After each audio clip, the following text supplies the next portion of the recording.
What if I told you the life you're living right now is a mere reflection of your past, and that the real life you're meant to experience is already inside you, waiting to be awakened? The truth is, you've been vibrating at a frequency your whole life, one shaped by your fears, your beliefs, and the stories you've told yourself.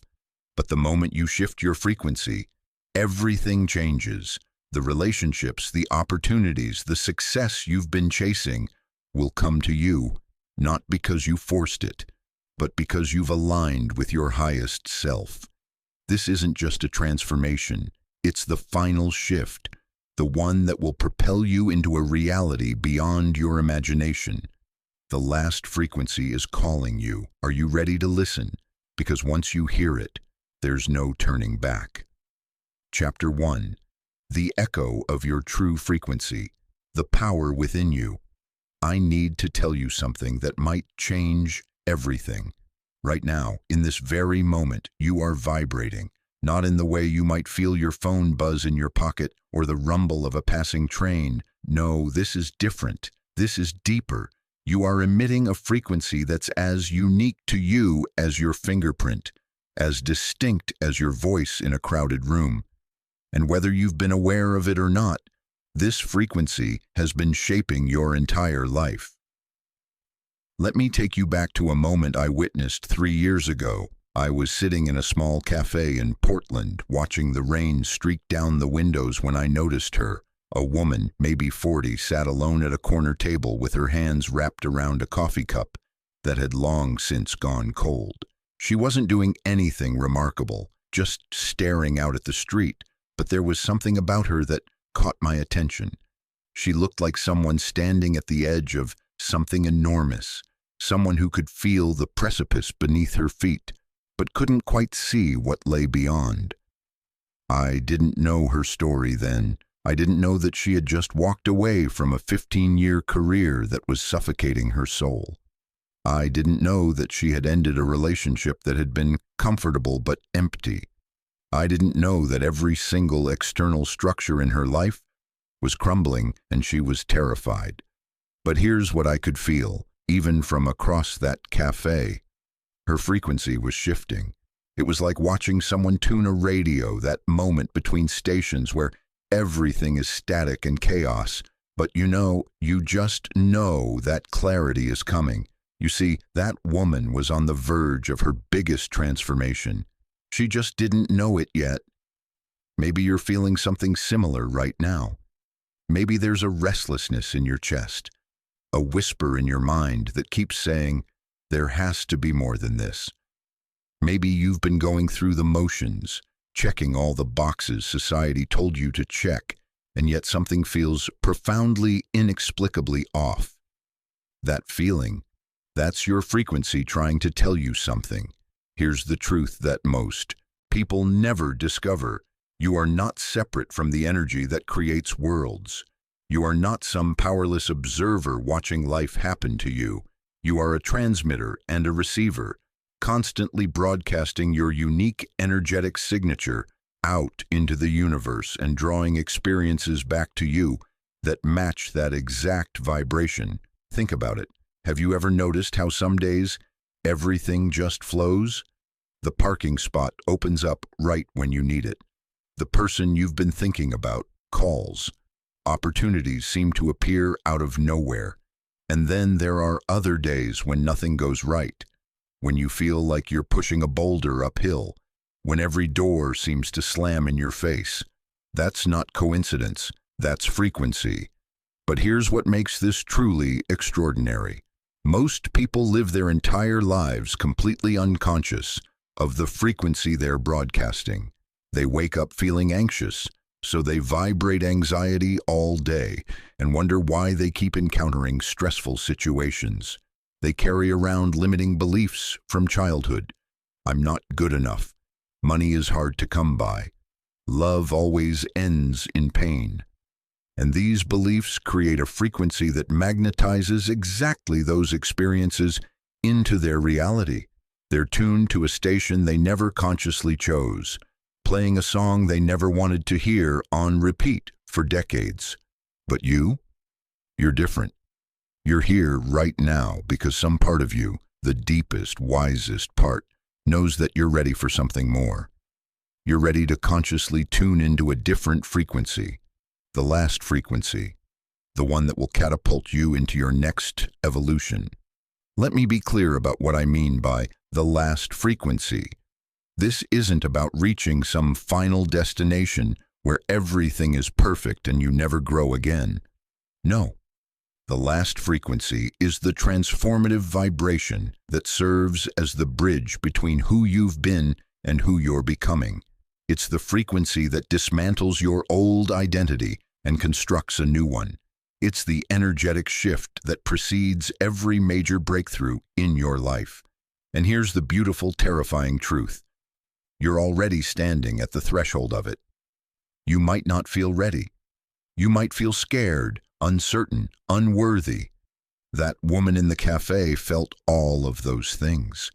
But her frequency was changing anyway, pulling her toward a future she couldn't yet imagine. One where she would start her own business, where she would meet a partner who saw her fully, where she would wake up each morning feeling alive in a way she'd forgotten was possible. Your frequency is doing the same thing right now. So let me ask you something, and I want you to really sit with this question. What frequency have you been broadcasting? When you move through your day, what energy are you putting out into the world?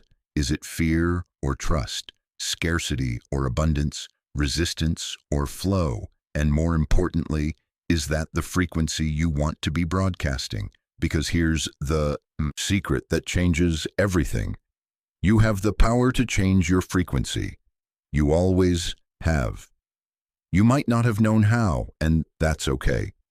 That's why we're here together, in this moment, at the beginning of this journey. Over the next hours, I'm going to guide you through a transformation.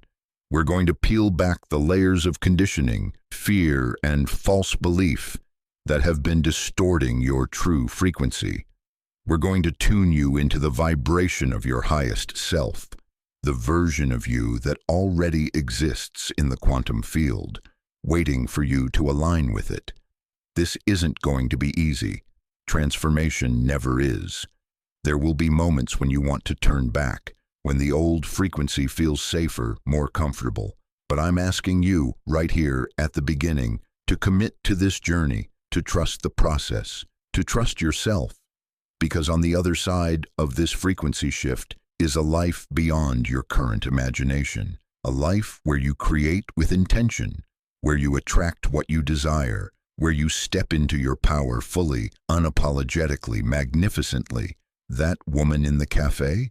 I saw her again, 2 years later. She was unrecognizable, not because she looked different, though she did glow in a way she hadn't before, but because her entire energy had transformed. She walked into that same cafe with confidence, with purpose, with joy radiating from every pore. She had found her frequency, and so will you. Take a deep breath. Feel the vibration in your body, the hum of energy that's always been there, waiting for you to notice it. This is your frequency, and it's about to change everything. Welcome to the last frequency. Welcome to your transformation. Chapter 2, The World Around You, How Your Environment Mirrors Your Frequency. Let me show you something that might make you uncomfortable at first, but I promise it will set you free. Your life, exactly as it is right now, is a perfect mirror of your inner frequency. I know. Your first instinct might be to push back against that statement. But you don't understand my situation, you might be thinking. You don't know what I've been through. You don't know the obstacles I've faced. And you're right, I don't know your specific story. But here's what I do know. The universe doesn't make mistakes. Everything in your external reality, every relationship, every job, every financial situation, every circumstance is reflecting back to you the exact frequency you've been broadcasting, consciously or unconsciously. This isn't about blame. This is about power. Let me tell you about Marcus. He was a brilliant software developer, one of those rare minds that could see patterns and solutions that others missed entirely. But when I met him, he was stuck in a job that paid him barely above minimum wage, working for a boss who constantly belittled his ideas and took credit for his innovations. "Why don't you leave?" I asked him during one of our first conversations. He gave me the same answer I've heard 1,000 times. "It's not that simple. The economy is tough. Jobs in my field are competitive. I'm lucky to even have this position." Do you hear it? Do you hear the frequency in those words? Scarcity, limitation, unworthiness. Marcus had a brilliant mind and exceptional skills, but his internal frequency was tuned to, "I'm not good enough to deserve better."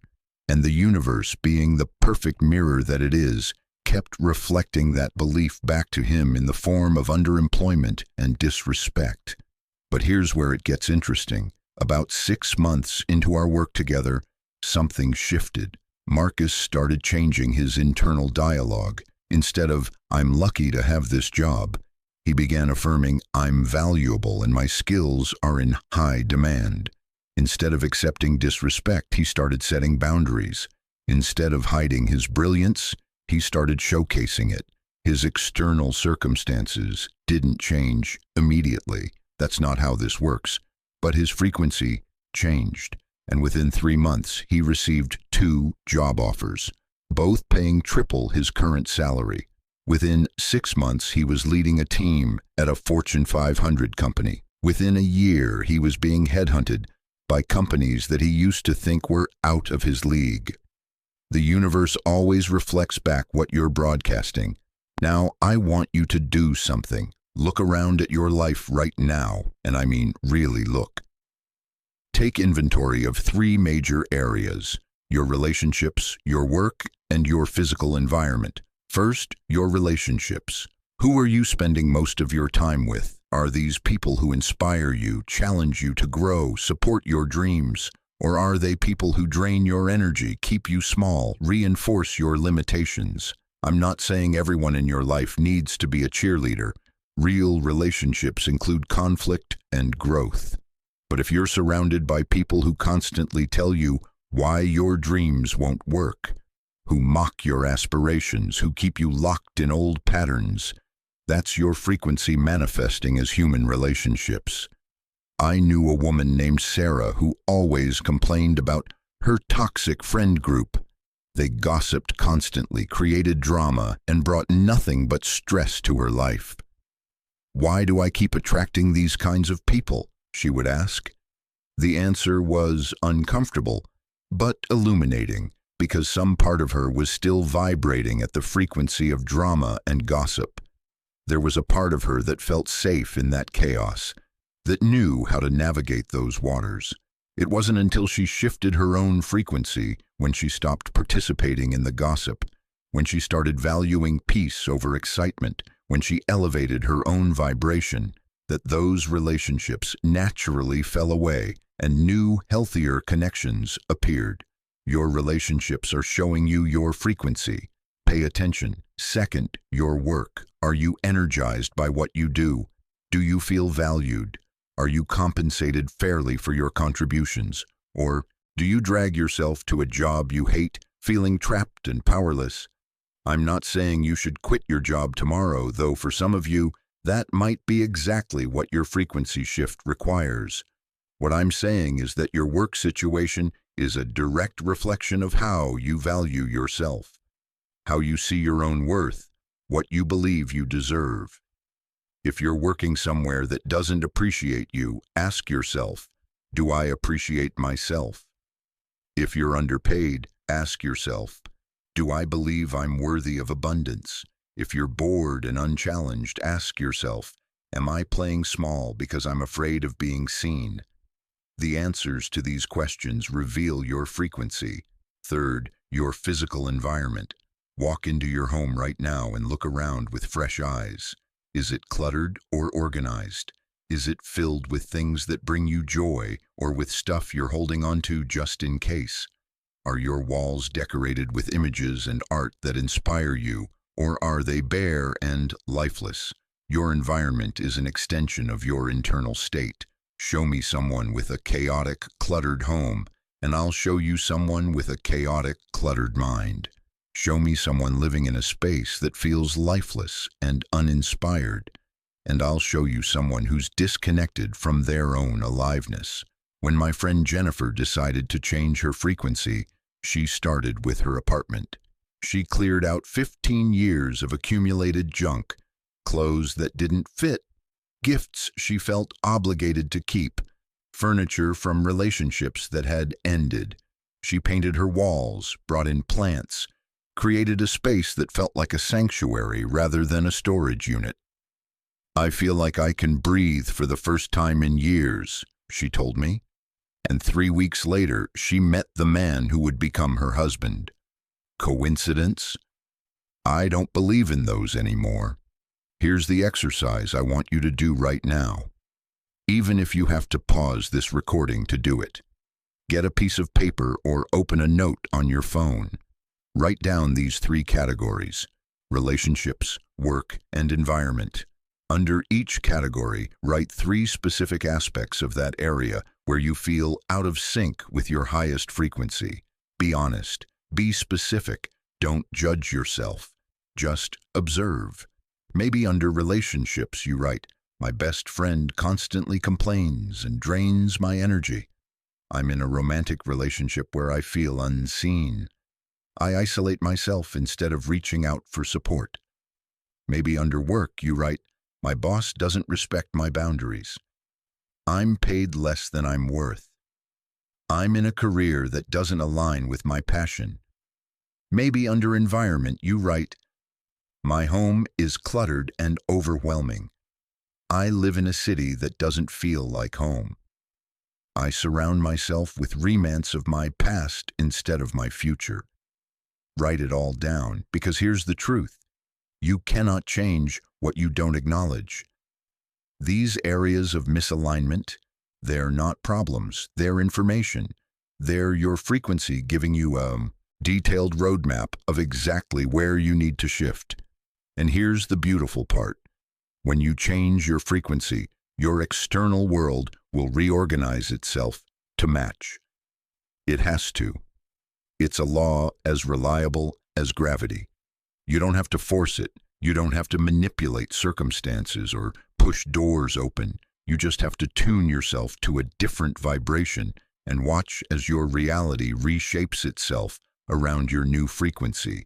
Marcus didn't have to beg for those job offers.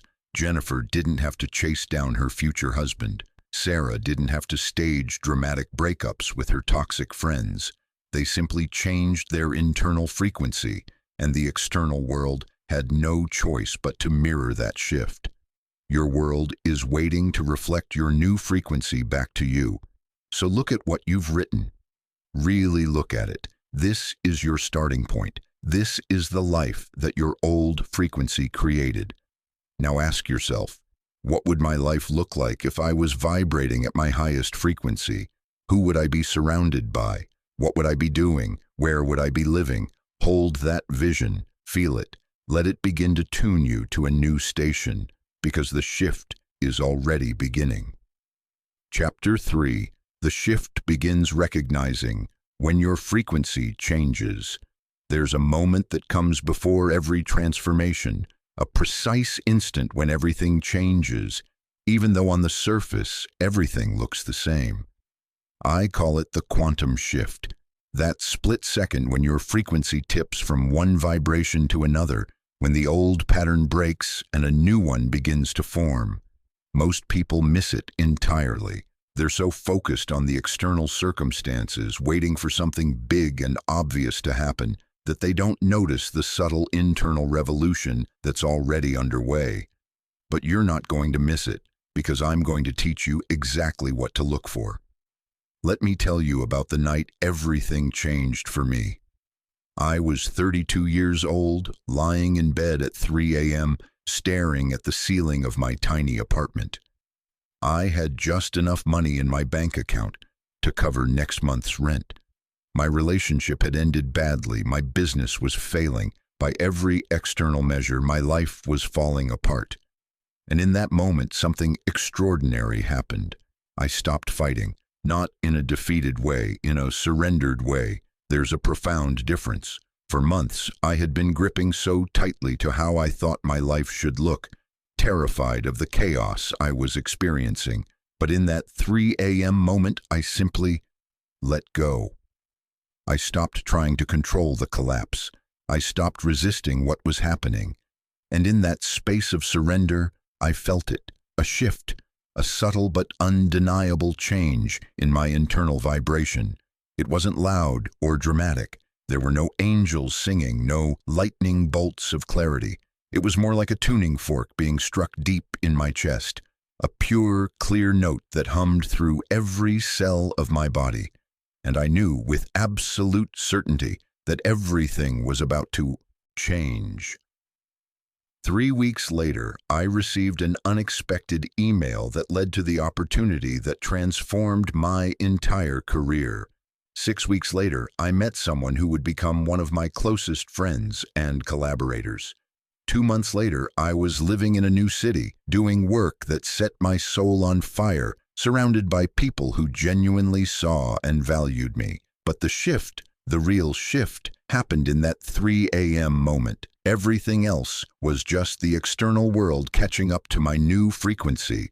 So how do you recognize when your frequency is shifting? What are the signs that the quantum shift is happening? First, there's the discomfort. This is the sign most people misinterpret. When your frequency starts to change, your old life will suddenly feel unbearably tight, like a snake trying to shed its skin. The job you've tolerated for years will become intolerable. The relationship that was fine will suddenly feel suffocating. The routines that kept you comfortable will start to feel like prison bars. This discomfort isn't a sign that something is wrong. It's a sign that something is right. Your frequency is expanding and your old life is too small to contain who you're becoming. I watched this happen with my friend David. He had been a lawyer for 12 years, following a path his parents had chosen for him. He was successful, respected, financially secure, and absolutely miserable. "I don't understand," he told me one afternoon, his voice cracking with frustration. "I should be grateful. I have everything I worked for. Why do I feel like I'm dying inside?" Because his frequency had shifted. His soul had outgrown the container of that identity, and even though his mind was listing all the logical reasons to stay, his frequency was screaming at him to leave. 6 months later, he walked away from his law career to become a wilderness guide. His parents were horrified.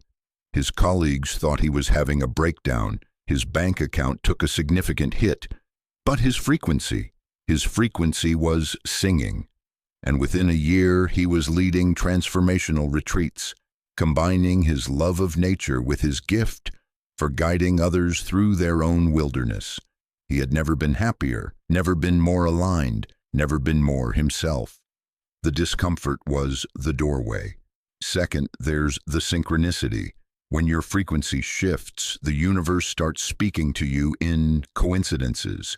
You think of someone and they call. You need information and it appears.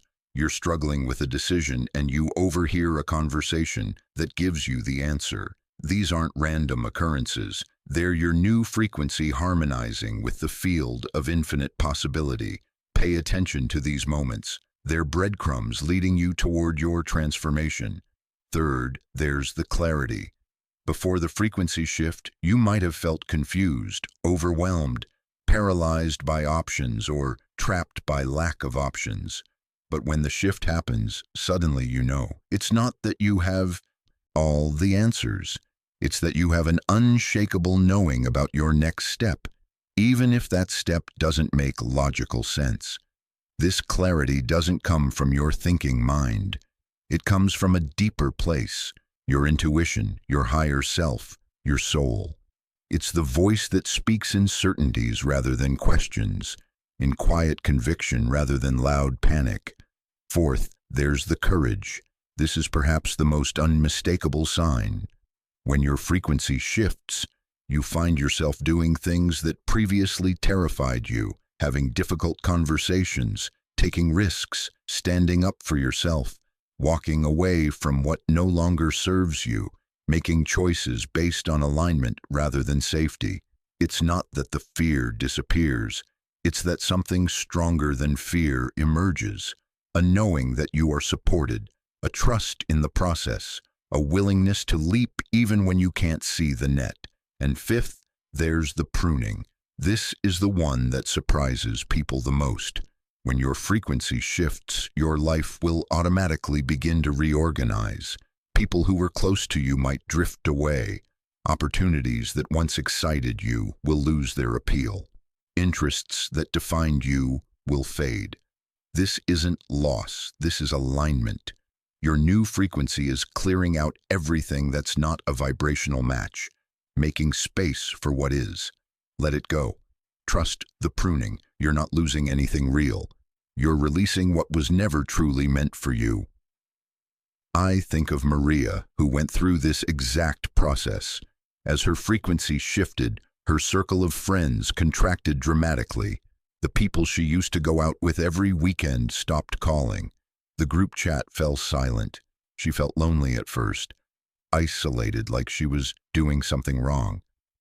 "Where did everyone go?" she asked me, her voice tinged with sadness. "They're still exactly where they always were," I told her. "You're the one who's moving. Your frequency is rising, and not everyone can match that vibration. But watch, new people are coming, people who are vibrating at your new level." And they did. Within months, Maria had cultivated an entirely new community, people who shared her values, supported her growth, challenged her to expand. Her old friends weren't bad people. They just weren't her people anymore. That's the shift. So here's what I want you to understand. If you're feeling any of these signs right now, the discomfort, the synchronicities, the clarity, the courage, the pruning, you're not falling apart. You're not going crazy. You're not making a mistake. You're shifting. Your frequency is changing, and your entire life is being reorganized around this new vibration. It might feel chaotic right now. It might feel scary. It might feel like you're losing your grip on everything familiar and solid. But you're not losing anything. You're becoming. And the life that's waiting for you on the other side of this shift, it's beyond anything you've allowed yourself to imagine. So, don't fight it. Don't resist the discomfort or ignore the synchronicities or talk yourself out of the clarity. Don't shrink back from the courage or cling to what's being pruned away. Lean in. Trust the shift. Let your frequency carry you into your transformation, because the greatest shift of your life has already begun, and there's no turning back now. Chapter 4. Unlocking the Hidden Power. Discovering your unique power inside you. Right now, there is a power so vast, so extraordinary, that if you could glimpse even a fraction of it, your entire reality would never be the same. This isn't metaphor. This isn't positive thinking or wishful spirituality. This is the truth of what you are, a creative force of the universe, disguised as a human being, carrying within you the same energy that forms galaxies and splits atoms. The question isn't whether you have this power. You do. Every single person does. The question is, are you willing to access it? Most people go their entire lives never touching this power, not because they can't, but because they've been conditioned to believe they can't. We're taught from childhood to look outside ourselves for answers, for validation, for permission. We're told to follow the rules, stay in line, be reasonable, be realistic. We're trained to doubt our impulses, question our knowing, silence our inner voice. And in doing so, we lock away the most powerful force we possess. But not anymore. Not for you. I want to share something with you that changed everything for me. It was a simple question posed by a teacher I met years ago. She looked at me with these piercing eyes and asked, "What do you know that you pretend not to know?" I was struck silent, because in that instant I realized I knew everything. I knew my relationship was wrong for me. I had known for years. I knew my career path was leading me away from my purpose. I had known since the beginning. I knew which friends truly loved me and which ones were just convenient. I had always known. I knew I had always known. I just hadn't been listening. That's your power. That deep, unshakable knowing that lives beneath the noise of your thoughts, beyond the reach of your fears, in the still, quiet center of your being. Your intuition, your inner wisdom, your direct line to the intelligence that orchestrates everything. And it's speaking to you, right now, always. The problem is we've forgotten how to listen. Let me teach you. Your intuition doesn't speak in the language of logic. It doesn't present you with spreadsheets and pro-con lists. It doesn't argue its case or defend its position. Your intuition speaks in the language of sensation, of knowing, of quiet certainty. It's the gut feeling that tells you to take a different route home, and later you discover there was an accident on your usual path. It's the impulse to call someone you haven't spoken to in months, and you find out they desperately needed to hear from you. It's the inexplicable attraction to a book or a EA course or a person that leads you exactly where you need to go. Your intuition knows things your conscious mind hasn't figured out yet. It sees patterns you can't consciously perceive. It's connected to a vast network of information that your rational brain doesn't have access to. And when you learn to trust it, to follow it, to let it guide you, that's when you unlock your hidden power. I watched this transformation happen with my client, Rachel. She was a successful marketing executive, brilliant at her job, climbing the corporate ladder with impressive speed, but she came to me because she felt empty. "I'm doing everything right," she said, "but it feels completely wrong." I asked her, "What does your intuition tell you?" She was quiet for a long moment, then, in a voice barely above a whisper, "It tells me I'm supposed to be a teacher." "So why aren't you?" I asked. The floodgates opened. All the logical reasons, the practical considerations, the fear of what people would think, the worry about money, the concern that she was too old to start over, that she'd already invested too much in her current path, that teaching didn't make sense given her skills and experience. "Those are all stories your mind is telling you," I said. "But what does your intuition know?" She closed her eyes, took a breath, and when she opened them again, there was a clarity there that hadn't existed moments before. "It knows I'm meant to teach. It's always known." Within 6 months, Rachel had resigned from her corporate job and enrolled in a teaching certification program. Within a year, she was teaching high school English. Within 2 years, she had published her first book about transformative education and was speaking at conferences around the country. Did she take a pay cut? Yes. Did it require courage? Absolutely. Was it the logical choice?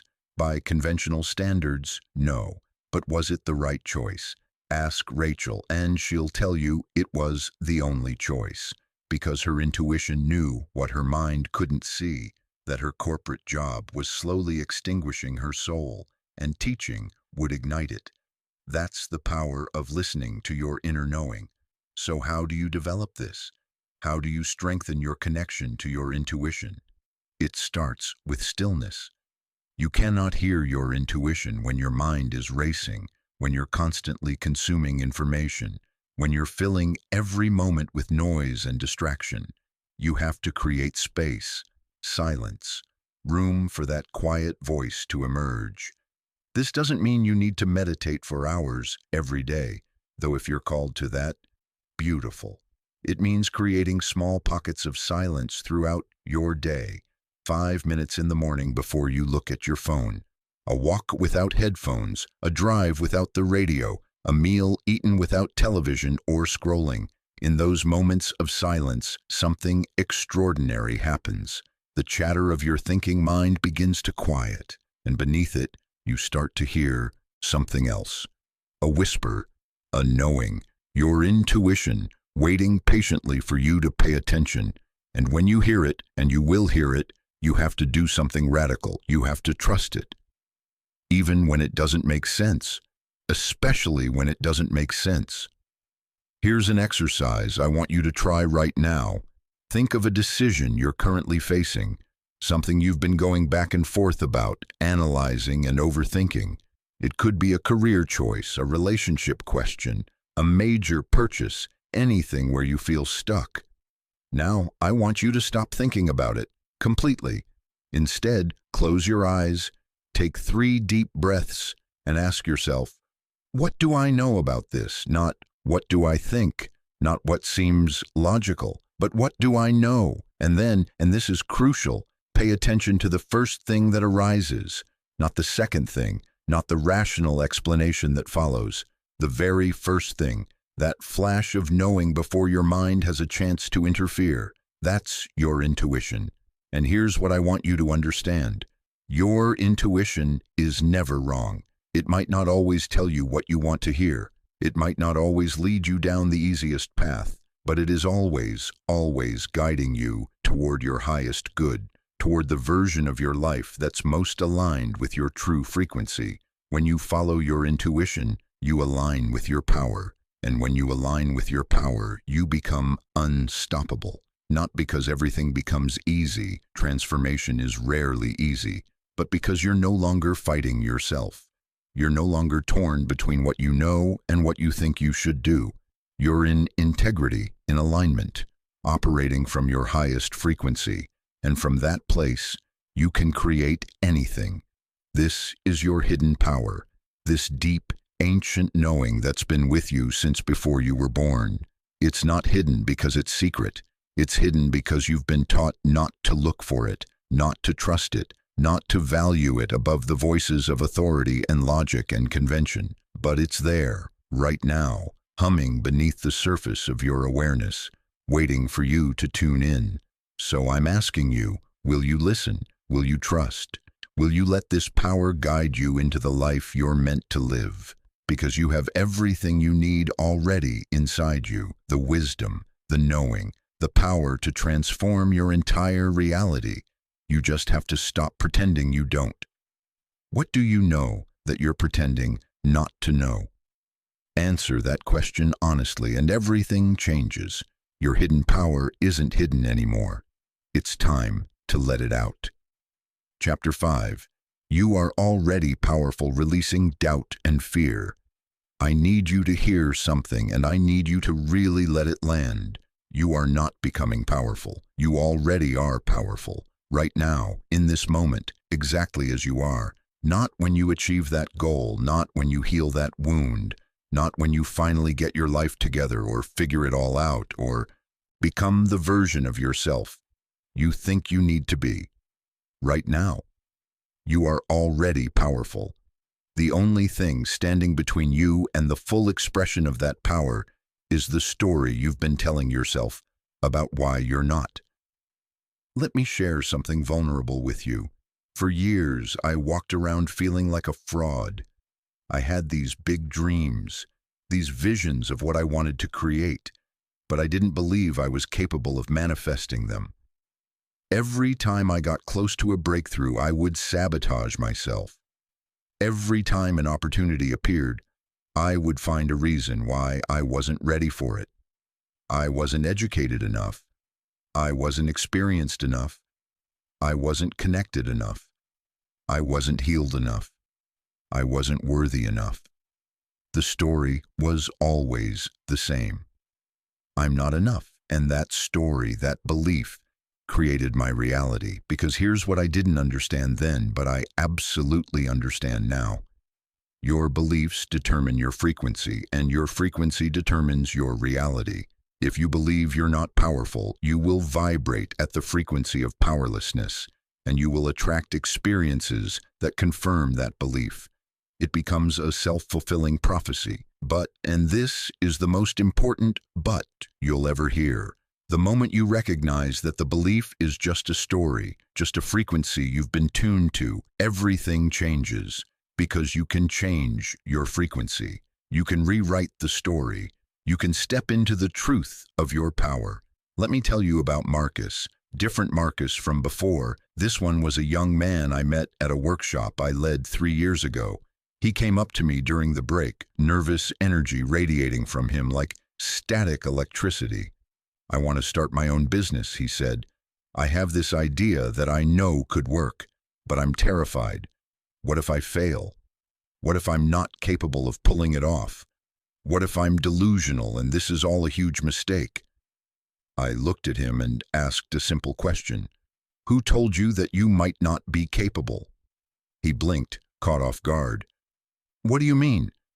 "Somewhere someone gave you the message that your capabilities were in question. Who was it?" He was quiet for a long time, and then, with tears in his eyes, he told me about his father, how every time young Marcus had gotten excited about something, his father had responded with skepticism. "That's not realistic. You need to be more practical. You need a backup plan. You're being naive." His father had been trying to protect him, to save him from disappointment. But what he actually did was install a program in Marcus's mind that said, "Your dreams are dangerous. Your enthusiasm is naive. You can't trust yourself." That program had been running in the background of Marcus's life for 27 years, sabotaging every ambition, dimming every spark of possibility. "That's not your voice," I told him. "That's your father's fear masquerading as your truth, your actual truth, the knowing that you can do this. That's what brought you here today. That's what won't let you give up on this dream." Something shifted in his face, like a light turning on behind his eyes. "So what do I do?" he asked. "You make a different choice. Every time that doubt arises, every time that voice of fear tells you you're not capable, you recognize it for what it is, an old program, not your truth, and you choose a different frequency. You choose belief. You choose power. You choose yourself." Marcus started his business, not because all his doubts magically disappeared, they didn't, but because he stopped letting those doubts dictate his choices. He started treating them like background noise instead of gospel truth. Last I heard, his company had grown to 15 employees and 7 figures in revenue. But more than the external success, what struck me was how he carried himself, with confidence, with certainty, with power, because he finally believed what had always been true. He was capable. He always had been. Now let me ask you, what's your version of that story? What limiting belief have you been carrying around, treating as truth, letting dictate your life? Maybe it's "I'm not smart enough." Maybe it's "I'm too old." Maybe it's "I'm not talented enough," or "I'm not lucky enough," or "people like me don't get to have what they want." Whatever it is, I want you to hear this. It is not true. It's a frequency, a vibration you've been tuned to probably since childhood. And it's been creating a reality that confirms the belief, which strengthens the belief, which creates more confirming reality in an endless loop. But you can break the loop. Right now. Today. It starts with recognizing the belief for what it is. Just a belief, not a fact. And then it requires something radical. Choosing to believe something different, even before you have evidence for it. This is where most people get stuck. They want proof before they believe. They want to see results before they trust. They want external validation before they claim their power. But that's backward. Belief comes first. Frequency comes first. The external reality follows. You have to be willing to believe in your power before your circumstances reflect it. You have to be willing to vibrate at the frequency of success before you achieve success. You have to be willing to embody your highest self before the evidence appears. This takes courage, enormous courage, because you're essentially leaping into the unknown, trusting that the net will appear. But here's what I promise you, it always does. Not because the universe is some benevolent parent watching over you, though perhaps it is, but because of the immutable law that your frequency creates your reality. When you genuinely shift your belief, when you authentically embody a new frequency, your external world has no choice but to reorganize itself to match. So let's do something powerful together right now. I want you to identify your primary limiting belief, the one that's been holding you back the most, the story you tell yourself about why you can't have what you want. Got it? Now I want you to create an opposite statement, a declaration of power. If your limiting belief is, "I'm not worthy of success," your power declaration might be, "I am inherently worthy of everything I desire." If your limiting belief is, "I always fail," your power declaration might be, "I am capable of achieving anything I commit to." Write it down, say it out loud. And here's the crucial part. Say it even if you don't believe it yet, because belief grows through repetition. Frequency shifts through practice. Power strengthens through claiming it again and again and again until it becomes your new truth. Every morning, I want you to speak your power declaration, not as an affirmation you're hoping will come true, but as a statement of fact. Let it reprogram your frequency. Let it overwrite the old story. And every time that old limiting belief arises, because it will, I want you to notice it, acknowledge it, and then consciously choose your power declaration instead. Ah, there's that old story about not being good enough. Thank you for trying to protect me, but I know the truth now. I am inherently valuable and capable. Over and over, day after day, until the new frequency becomes your default. This is how you step into your power, not through some mystical intervention or external achievement, but through the daily, deliberate choice to believe in yourself before the evidence appears. You are already powerful. You've always been powerful. The only thing that's ever been missing is your recognition of that power, your willingness to claim it, your courage to embody it. So claim it now. Embody it now. Let your frequency reflect the truth of what you are, a magnificent creative force of the universe, here to manifest your highest vision. You don't need to wait. You don't need to earn it. You don't need permission. You are already powerful. Now live like it. Chapter 6. The Law of Resonance, Attracting Your Desires. There's a principle at work in the universe that most people never learn, even though it's governing every single moment of their lives. It's called the Law of Resonance, and once you understand it, really understand it, nothing will ever look the same again. Here's the principle in its simplest form. Like attracts like.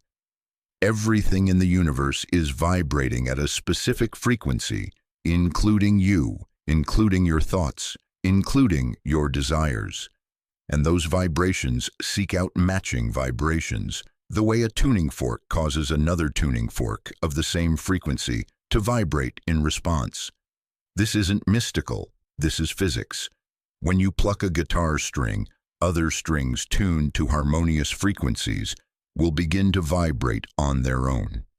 When you broadcast a radio signal at a certain frequency, radios tuned to that frequency pick it up. When you emit an energetic frequency through your thoughts, emotions, and beliefs, you draw to yourself experiences, people, and circumstances that match that exact vibration.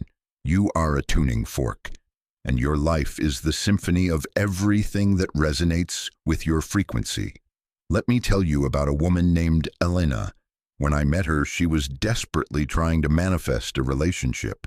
She had vision boards, she did affirmations, she visualized her perfect partner every night before bed. She was doing everything the manifestation books told her to do, and nothing was happening.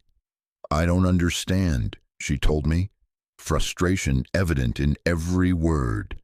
"I'm putting it out there. I'm being specific about what I want. Why isn't it working?" So I asked her to tell me about her last 3 relationships. Her face darkened. They were all terrible. I kept choosing men who were emotionally unavailable, who didn't value me, who eventually left me feeling worse about myself than before I met them. "And what do you believe about relationships?" I pressed. She paused. I guess I believe they always end in disappointment. That love isn't really meant to last. That I'm somehow fundamentally unlovable. Do you see it? Do you see the frequency mismatch? Her conscious mind was broadcasting, "I want a loving, committed relationship." But her subconscious frequency, the much more powerful frequency, was broadcasting, "I'm unlovable and relationships always fail." And the universe was responding to the stronger signal. This is what most people don't understand about manifestation. It's not about what you want, it's about what you are. Your desires don't create your frequency. Your frequency creates your reality. If you want something but you're vibrating at a frequency that's incompatible with that desire, you'll never attract it. You can't attract health while vibrating at the frequency of illness. You can't attract abundance while vibrating at the frequency of scarcity. You can't attract love while vibrating at the frequency of unworthiness. The law of resonance is absolute. It doesn't care about your vision board or your affirmations. It responds only to your true frequency. So how do you change this? How do you align your frequency with your desires? It starts with getting brutally honest about what frequency you're actually broadcasting. Not what you hope you're broadcasting, not what you're trying to broadcast, but what you're truly emitting at the deepest level. Here's an exercise that will reveal this to you. Think of something you've been wanting to manifest, a relationship, a career opportunity, financial abundance, whatever it is. Got it? Now I want you to complete this sentence. I want your desire, but just let whatever comes next flow out, uncensored. Don't think about it. Just write or say the first thing that arises. I want a loving relationship, but I don't think I'm attractive enough. I want financial abundance, but money is hard to come by. I want a fulfilling career, but I'm not talented enough to succeed. Whatever comes after "but" is your actual frequency. That's what you're really broadcasting, and that's why your desire hasn't manifested yet. This was Elena's breakthrough moment. When I had her do this exercise, she said, "I want a loving relationship, but I don't believe I deserve one." There it was, her true frequency. And here's the beautiful thing. Once you see your frequency clearly, you can change it, but you have to be willing to do the work. For Elena, the work wasn't about finding the right person. It was about transforming her relationship with herself. It was about healing the wound that told her she was unlovable. It was about shifting from the frequency of unworthiness to the frequency of self-love. She stopped looking for a partner and started becoming the partner she wanted to attract. She started treating herself with the love and respect she hoped to receive. She started believing, little by little, that she was worthy of the relationship she desired, and her frequency changed. 6 months later, she met someone at a bookstore. They weren't the type she usually went for. He was quieter, more thoughtful, less flashy, but something about him felt right, felt resonant. They've been together for 3 years now, and Elena will tell you that the relationship didn't change her life. Changing her frequency changed her life. The relationship was just the reflection of that inner shift. This is the law of resonance in action. Now, let's get practical. I want you to use this principle right now to align with what you desire. First, identify your desire clearly, not vaguely, specifically. What do you actually want? Get detailed. If it's a career, what kind of work? What kind of environment? What kind of impact? If it's a relationship, what qualities do you want in a partner? What kind of connection do you want to experience? Second, identify the frequency of that desire. How would you feel if you already had this? Not happy. Get more specific than that. Would you feel free, peaceful, excited, secure, expansive? Really feel into it. This emotional state is the frequency of your desire. Third, identify the frequency you're currently broadcasting. Do the I want desire, but exercise. Be ruthlessly honest.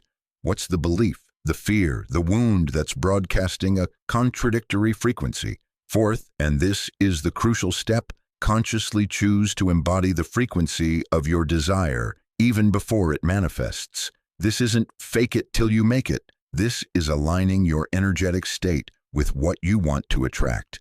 If you want financial abundance, you need to feel abundant now, not by pretending you have money you don't have, but by recognizing and appreciating the abundance that already exists in your life.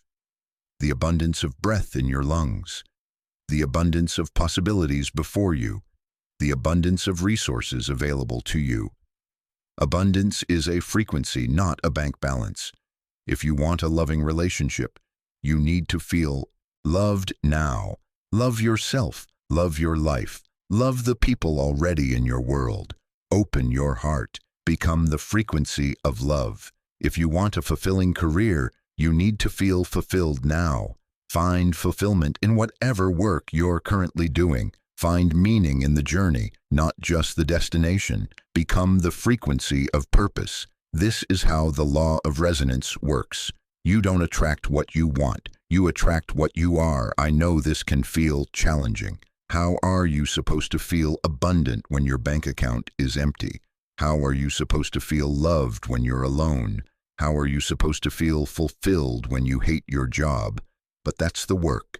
That's the shift. That's the transformation. You have to find a way to access the frequency first, and then the external circumstances will follow.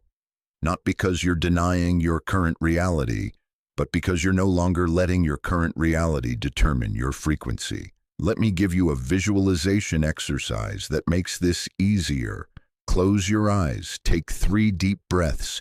Now imagine yourself living the life you desire. See it clearly. Where are you? What are you doing? Who are you with? Really build the scene in your mind. But here's the key. Don't just watch it like a movie. Step into it. Be in that version of your life. Feel what it feels like in your body. Notice the sensations, the ease, the joy, the peace, the excitement.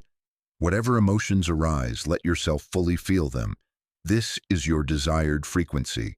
Now stay in that feeling as long as you can. Breathe with it. Let it fill every cell of your body. This is you, tuning yourself to the frequency of your desire. Do this every day, not as a hoping or wishing exercise, but as a frequency alignment practice. You're literally reprogramming your energetic signature, and watch what happens. Watch as opportunities appear. Watch as synchronicities multiply. Watch as the right people show up at the right time. Watch as circumstances shift in ways you couldn't have orchestrated. That's the law of resonance at work. You're not manipulating reality, you're aligning with it. You're becoming a match for what you desire, and the universe is responding to your frequency.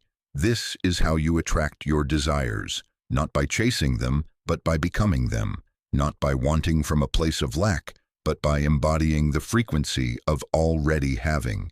Everything is frequency. Your thoughts, your emotions, your beliefs, your desires, your reality. Change your frequency, change your life. It's law.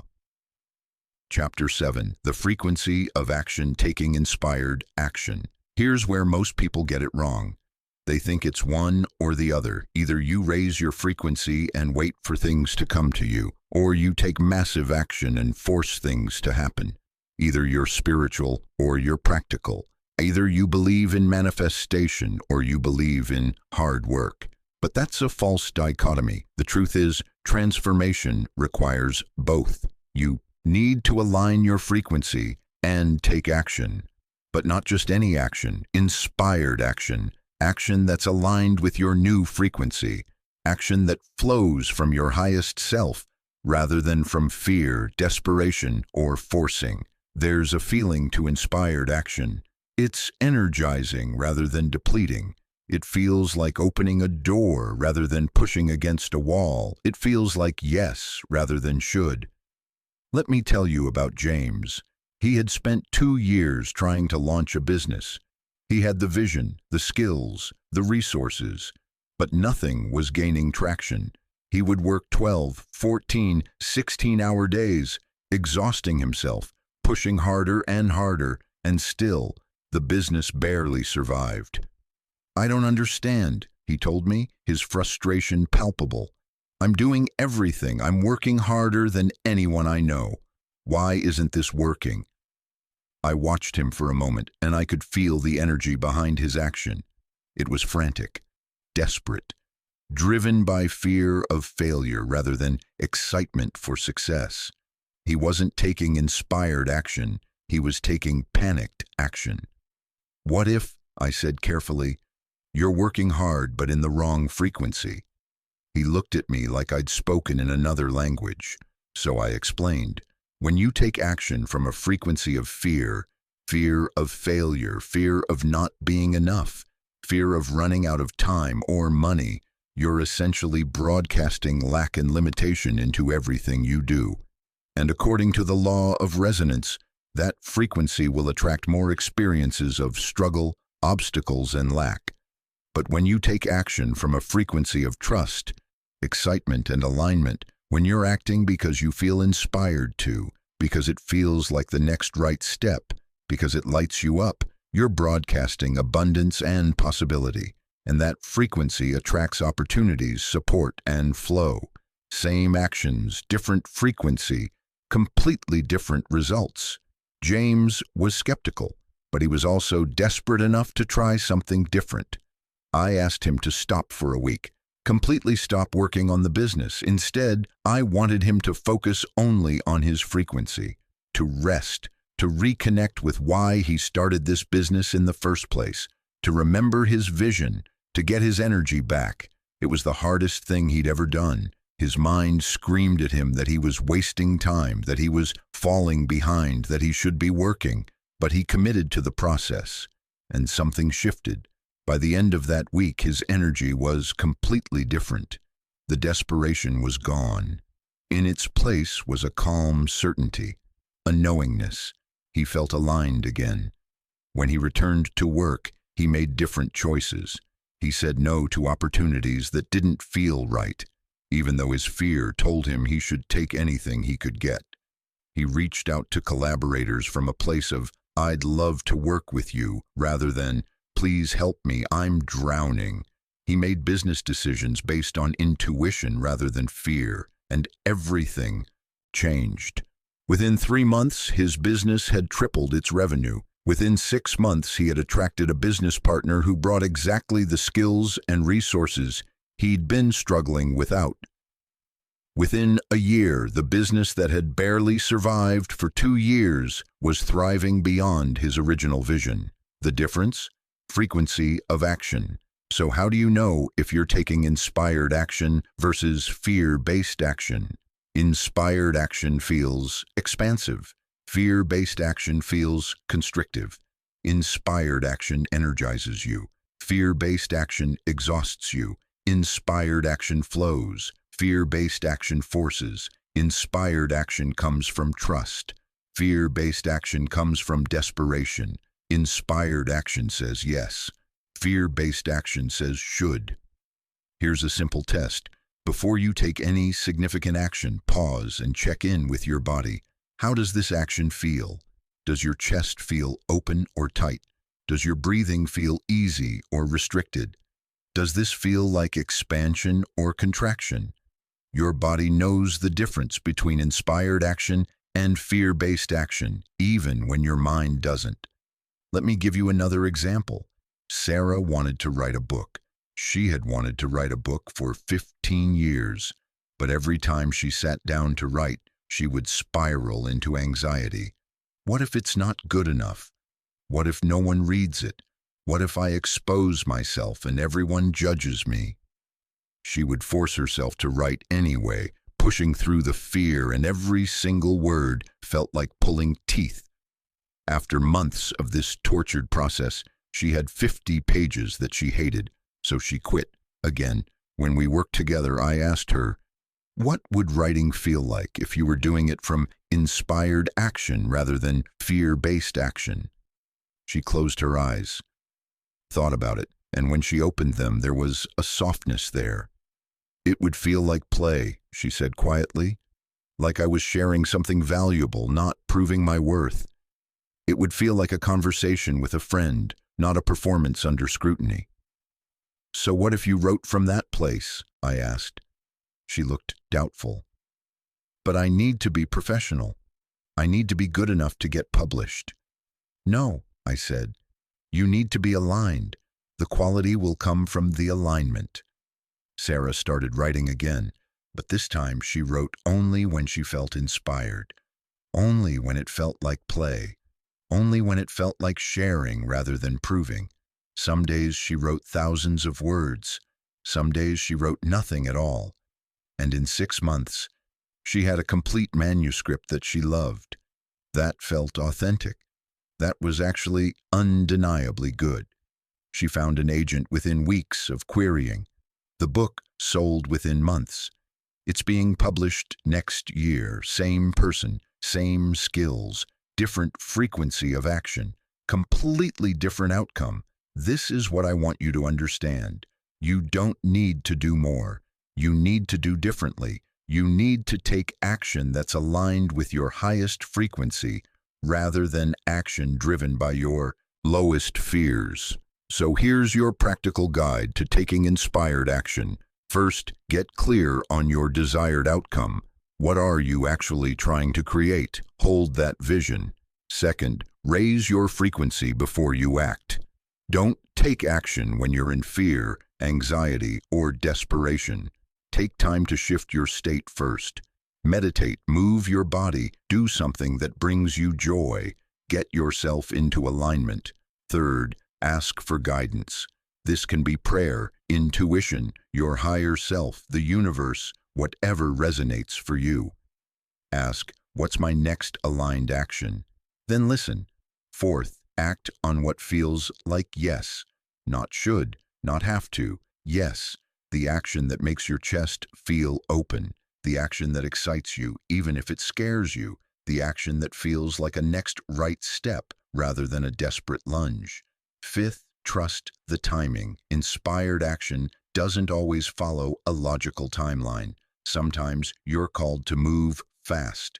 Sometimes you're called to wait. Both can be inspired action if you're listening to your frequency rather than your fear. And sixth, pay attention to the results.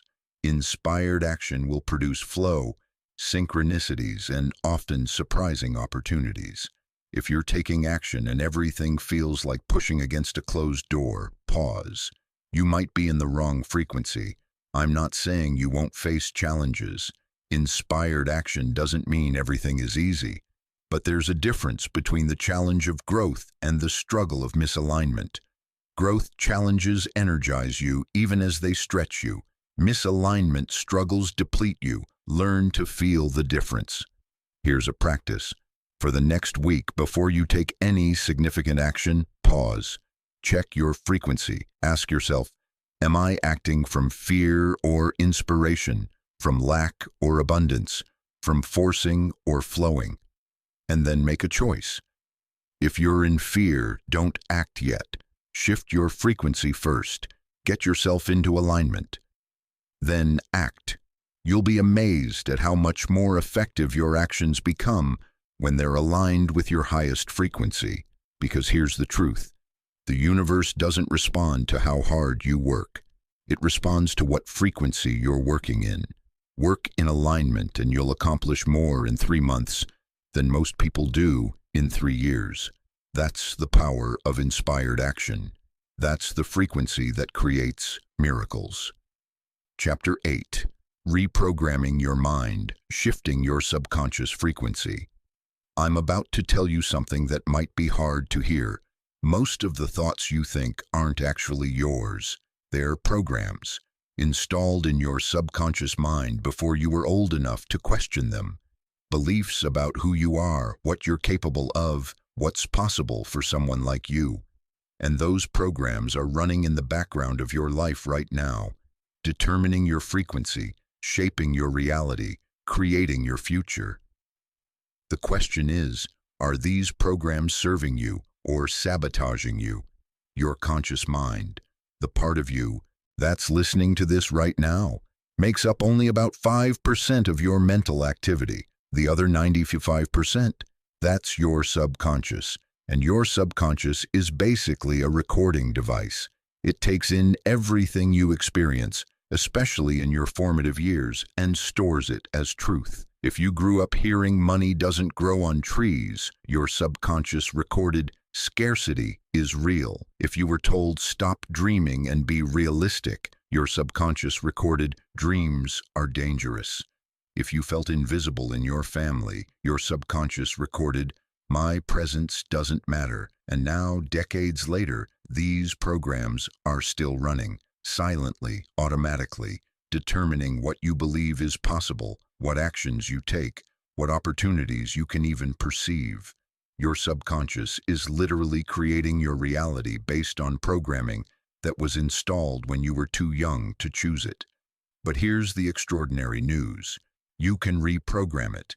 You can overwrite the old code. You can install new beliefs that actually serve your highest good. This is where real transformation happens, not in trying harder, not in forcing different actions, but in changing the fundamental programming that's generating those actions in the first place. Let me tell you about Maya. She was a talented photographer who could never charge what her work was worth. Every time she tried to raise her prices, she would panic. Her mind would flood with thoughts. That's too much. No one will pay that. Who do you think you are? She knew, logically, that her work was worth more. She saw other photographers with less skill charging twice what she did. But something inside her just wouldn't let her claim that value.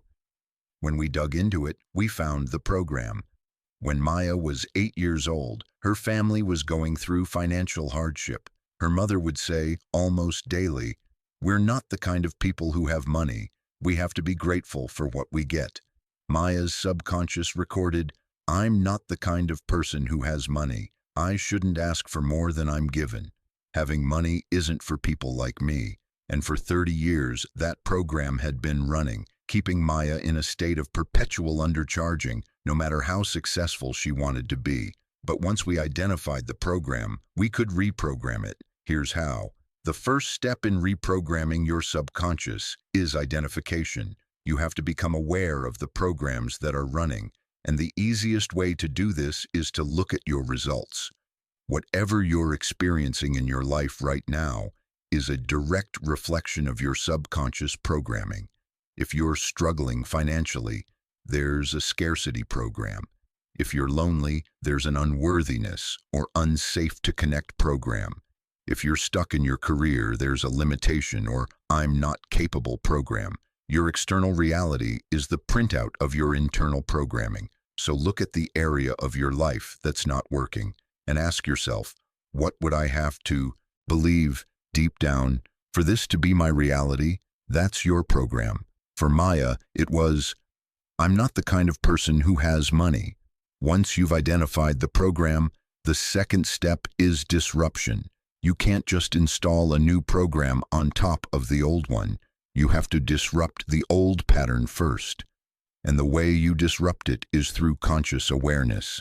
Every time that old program runs, every time the thought or belief arises, you catch it, you name it, you recognize it as a program, not as truth. Oh, there's that old program running again. I'm not the kind of person who has money. That's not truth, that's just old conditioning. This might seem simple, but it's incredibly powerful, because the subconscious loses its power when you shine the light of consciousness on it. Programs thrive in the dark, in the automatic.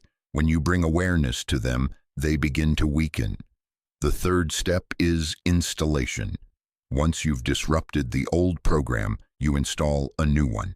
And the most effective way to do this is through repetition, emotion, and visualization, the same tools that installed the original programming. For Maya, her new program was, I am worthy of abundance. My work has tremendous value. I easily attract clients who happily pay my premium prices. But she couldn't just think this once and expect change. She had to install it the way the original program was installed, through consistent repetition over time. Every morning she would sit in meditation and repeat her new belief, not as a hopeful affirmation but as a statement of fact. She would say it with conviction, with feeling. She would visualize clients eagerly paying her new prices. She would feel the emotions of that reality, the pride, the relief, the joy, the empowerment. She did this every single day for 90 days, and something remarkable happened. After about 3 weeks, she noticed that the panic around her prices had diminished. After 6 weeks, she raised her rates without even thinking about it. It just felt right. After 3 months, she was fully booked at 3 times her original prices with a waiting list of clients who were thrilled to pay. The external reality shifted because the internal programming had been rewritten. This is how you reprogram your subconscious frequency. Now, I want you to do this work, and I'm not going to sugarcoat it. This requires commitment. This isn't a one-time exercise. This is a practice, a discipline, a daily choice to reprogram the most powerful computer you possess, your mind. Here's your process. First, identify your limiting program. What belief is creating the reality you don't want? Write it down. Be specific. Second, create your new program. What belief would create the reality you do want? Write that down too. Make it present tense. Make it specific. Make it believable. Not, I want to be wealthy, but I am financially abundant. Not, I hope to find love, but I am deeply loved and cherished. Third, commit to daily installation. Every morning, as soon as you wake up, before your conscious mind fully kicks in and your day hijacks your attention, spend 10-15 minutes installing your new program. Sit quietly, close your eyes, take deep breaths to calm your nervous system, and then repeat your new belief. Say it out loud if you can. Say it with emotion. Feel it in your body, and visualize yourself living from this new belief. See it, feel it, embody it. Do this every morning, no exceptions. You're literally rewiring your brain. Fourth, practice disruption all day. Every time the old program runs, and it will, catch it, name it, choose your new program instead. There's the old program saying I'm not good enough. That's not truth. The truth is I am inherently valuable and capable. Over and over, as many times as it takes. Fifth, reinforce before sleep. Your subconscious is most receptive right before sleep. So as you're falling asleep at night, replay your new belief. Visualize your new reality. Let it be the last thing your mind processes before unconsciousness.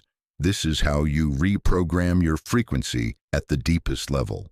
Will it be easy? No. Your subconscious doesn't like change. It's designed to keep you safe, and safe means familiar, even if familiar isn't serving you. So expect resistance. Expect the old programs to fight back. Expect to forget, to doubt, to slip back into old patterns. That's all normal. Just keep going. Because here's what I promise you. If you commit to this process, if you show up every single day for 90 days and do this work, your life will be unrecognizable. Not because of external interventions or lucky breaks, but because you've changed the fundamental frequency from which you're creating your reality. You've reprogrammed your mind, and that changes everything. Chapter 9. Mastering the Frequency. Owning your transformation. You've come so far already. Can you feel it? The shift that's happened since we started this journey together. The awareness that's expanded, the power that's awakened. This is where everything comes together. This is where you step fully into your new frequency and claim it as yours. Not as something you're trying out, not as something you're practicing, but as who you are. This is mastery, and I need you to understand something crucial. Mastery doesn't mean perfection. Mastery doesn't mean you'll never doubt, never struggle, never slip back into old patterns. Mastery means you know how to return. You know how to catch yourself when you drift. You know how to realign when you get knocked off center. Mastery is not about never falling. It's about knowing how to get back up. Fast. Let me tell you about 3 people who mastered their frequency, each in a completely different way. First, there's Michael. 2 years ago, Michael was barely surviving. Divorced, broke, living in a friend's basement, working a job he hated just to make ends meet. He felt like a failure in every possible way, but he committed to this work. He identified his frequency. He shifted his beliefs. He took aligned action. Today, Michael runs a successful coaching business, has full custody of his kids, and is in the healthiest relationship of his life. But here's what's interesting. Michael still has hard days. Days when the old doubt creeps in. Days when he worries about money or questions his worth. The difference is those days don't define him anymore. He knows they're temporary. He knows they're just weather passing through. And he has tools now, practices, beliefs, a new default frequency that allow him to move through those moments and return to alignment quickly. That's mastery. Not the absence of challenges, but the ability to navigate them without losing yourself. Then there's Jasmine. Jasmine was stuck in a corporate job that was suffocating her soul. She dreamed of being an artist, but fear kept her chained to security. Through our work together, she shifted her frequency from scarcity to possibility, from fear to trust. She quit her job with no backup plan and fully committed to her art. Did everything immediately go smoothly? Hell no. She had months where she couldn't pay rent. She had moments of paralyzing fear. She had people telling her she'd made a huge mistake, but she held her frequency. She trusted the process. She kept creating, kept showing up, kept believing in herself even when the evidence wasn't there yet. And slowly, steadily, her external reality shifted. Commissions started coming in. A gallery picked up her work. She built a community of collectors who loved what she created. She's not rich yet, but she's free. She's alive. She's doing what she was meant to do. That's mastery. Not waiting for perfect conditions, but holding your frequency in the midst of uncertainty. And then there's Robert. Robert's story is different because his transformation wasn't about external circumstances at all. Robert had the job, the family, the house. Everything looked perfect from the outside, but inside, he was empty, disconnected, going through the motions. His frequency shift wasn't about changing his life. It was about changing how he lived his life. He learned to be present, to find joy in ordinary moments, to connect deeply rather than superficially, to live with intention rather than autopilot. His job is the same, his house is the same, but everything is different. Because he's different, his frequency transformed, and that transformation radiated out into every interaction, every experience, every moment. That's mastery too, not always needing external change, but experiencing internal transformation that changes everything. 3 different people, 3 different paths. One principle, they all learned to own their frequency and maintain it regardless of circumstances. So how do you do this? How do you move from practicing frequency alignment to mastering it? First, you make it non-negotiable. Your frequency becomes your priority, not your job, not your relationships, not your obligations, your frequency. Because when your frequency is aligned, everything else flows better. But when your frequency is off, nothing works well. This means you protect your energy fiercely. You say no to things that drain you. You create boundaries with people and situations that pull you down. You build in daily practices that keep you aligned. Meditation, movement, journaling, whatever works for you. Your frequency is your foundation. Guard it. Second, you develop awareness. You become intimately familiar with how different frequencies feel in your body.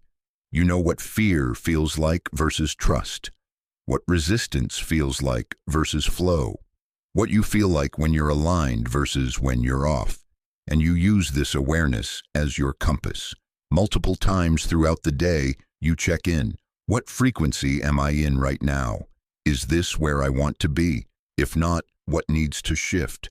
This constant checking in becomes second nature, like breathing. Third, you create recovery practices. Because you will get knocked off center, life will challenge you, old patterns will resurface, circumstances will trigger you. That's guaranteed. What's not guaranteed is that you'll stay stuck there. Have practices ready for when you drift. Maybe it's a 10-minute meditation. Maybe it's a walk in nature. Maybe it's calling a friend who reminds you of your power. Maybe it's revisiting your vision, your why, your truth. Know what brings you back and use it. Fourth, you integrate this into every area of your life. Your frequency isn't something you access only during meditation or visualization. It's who you are all the time, in your relationships, in your work, in how you handle stress, in how you make decisions. You bring your highest frequency to the mundane, to the difficult, to the boring, to the challenging. You practice being aligned not just when it's easy, but especially when it's hard. That's when frequency mastery deepens. And fifth, this is crucial. You celebrate your wins. Every time you catch yourself slipping and choose to realign, that's a win. Every time you maintain your frequency in a challenging situation, that's a win. Every time you choose trust over fear, abundance over scarcity, love over judgment, that's a win. Acknowledge these moments, celebrate them.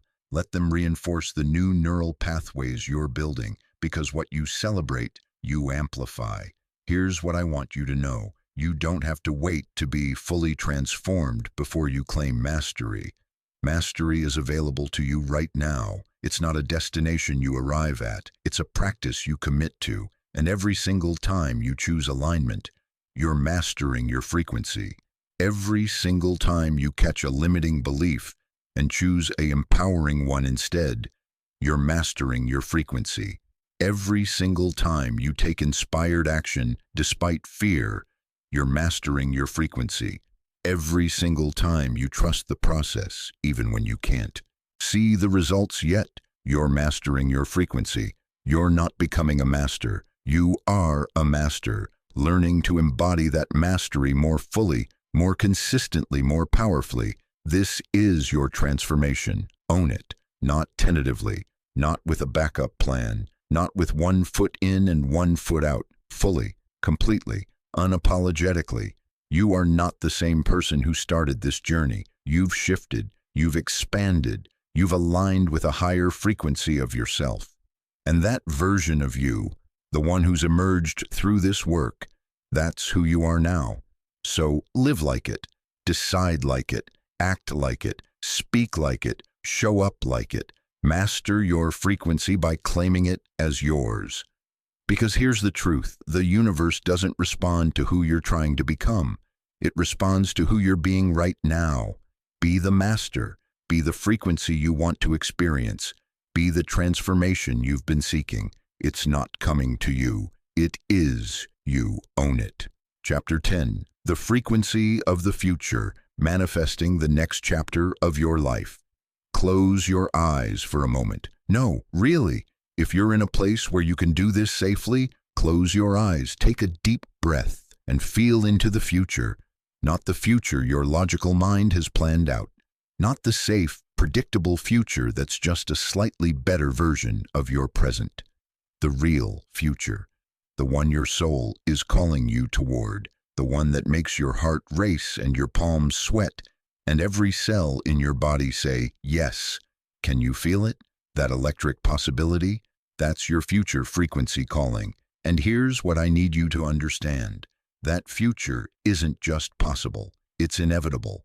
Not because I'm making you a promise I can't keep, but because of everything we've learned together. Your frequency creates your reality. You've shifted your frequency, so your reality must shift to match its law. Let me tell you about someone who proved this to me beyond any doubt. Her name was Angela, and when I met her 5 years ago, She was a single mother working 3 part-time jobs just to keep her and her daughter in a cramped one-bedroom apartment. She was exhausted, broke, hopeless, but she had this dream. She wanted to create a non-profit that helped women like her, women who were struggling, who felt trapped, who needed support and resources to transform their lives. It seemed impossible given her circumstances. No money, no connections, no experience running an organization, just a vision and a willingness to align her frequency with that vision. So she started, not with a business plan or funding. She started by becoming the frequency of her vision. She started treating herself the way she would treat the women she wanted to serve, with compassion, with support, with belief in her potential. She started making decisions as if the nonprofit already existed. She started showing up as the leader she would need to be. Her external circumstances didn't change overnight, but her frequency did, and slowly, impossibly, reality began to reorganize itself around that new vibration. Someone she met at her daughter's school turned out to be a grant writer. A conversation at the grocery store led to her first major donor. A random encounter at a coffee shop connected her with someone who offered free office space. Today, 5 years later, Angela's nonprofit serves over 500 women annually. It has a staff of 12. It's been featured in national media, and Angela herself is unrecognizable from the exhausted, hopeless woman I first met. She's vibrant, powerful, fully alive, living a future that once seemed like an impossible fantasy. But here's what Angela would tell you. The transformation happened the moment she aligned with the frequency of that future. Everything else was just reality catching up. This is available to you right now, today. Your future isn't some distant destination you have to journey toward. Your future already exists in the quantum field, fully formed, waiting for you to vibrate at the frequency that allows you to perceive it and step into it. Every possible version of your future exists simultaneously. The future where you're struggling, the future where you're thriving, the future where you're playing small, the future where you're living your highest purpose. Which one you experience depends entirely on your frequency. So let's get practical. Let's create the frequency of your future. First, give yourself permission to dream bigger than feels comfortable. Most people limit their vision to what seems realistic based on their current circumstances. But your current circumstances are just a reflection of your past frequency. They have nothing to do with what's possible. So remove the limits. If anything were possible, if you couldn't fail, if resources weren't an issue, what would you create? Who would you become? What would your life look like? Don't censor yourself. Let your soul speak. Second, get specific. Vague futures create vague results. What exactly do you want to experience? Where are you living? What work are you doing? Who are you surrounded by? How do you spend your days? What impact are you having? See it clearly, hear it, feel it. The more specific, the more powerful. Third, and this is crucial, identify the frequency of that future. Not what you'll do in that future, but what you'll feel. How will you feel when you're living that life? Empowered, peaceful, abundant, free, joyful, connected, purposeful. That feeling, that emotional state is the frequency you need to embody now. Not when the future arrives. Now. Fourth, find ways to embody that frequency in your present reality. If the frequency of your future is abundance, how can you feel abundant right now? If it's purpose, how can you live purposefully today? If it's freedom, where can you choose freedom in this moment? Your future frequency isn't somewhere else. It's available to you right now in small ways, in everyday moments. Practice it. Embody it. Live it now. Fifth, take aligned action toward that future, not forced, desperate action, inspired, aligned action. Listen to your intuition. Follow the breadcrumbs. Take the next right step, even if you can't see the whole staircase. Trust that when you're vibrating at the frequency of your future, the path will reveal itself. And sixth, this might be the most important, release attachment to how and when. You've set your frequency. You've aligned with your vision. Now trust the process. The universe might deliver your future in ways you never imagined. Better ways, bigger ways, ways your limited conscious mind couldn't have orchestrated. Don't get so attached to your specific plan that you miss the magic that wants to unfold.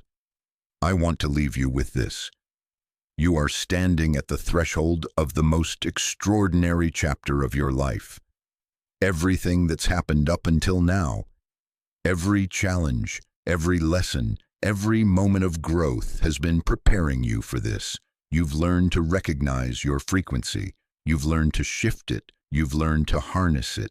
You've learned to master it. Now it's time to live it. Your future is calling, not someday, not when you're ready, not when circumstances are perfect. Now, the frequency of your future is available to you in this moment. The life you've been dreaming of, the person you're meant to become, the impact you're meant to have. It's all right here, waiting for you to align with it. So make the choice. Commit to your frequency. Trust your transformation. Step boldly into the future that's yours. Because here's what I know with absolute certainty.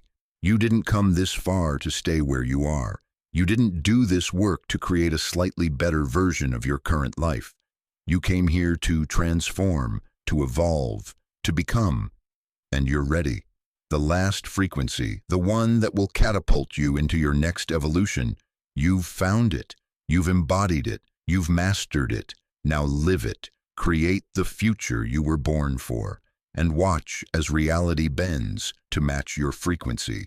The transformation isn't coming. It's here. You're here. Welcome to your future.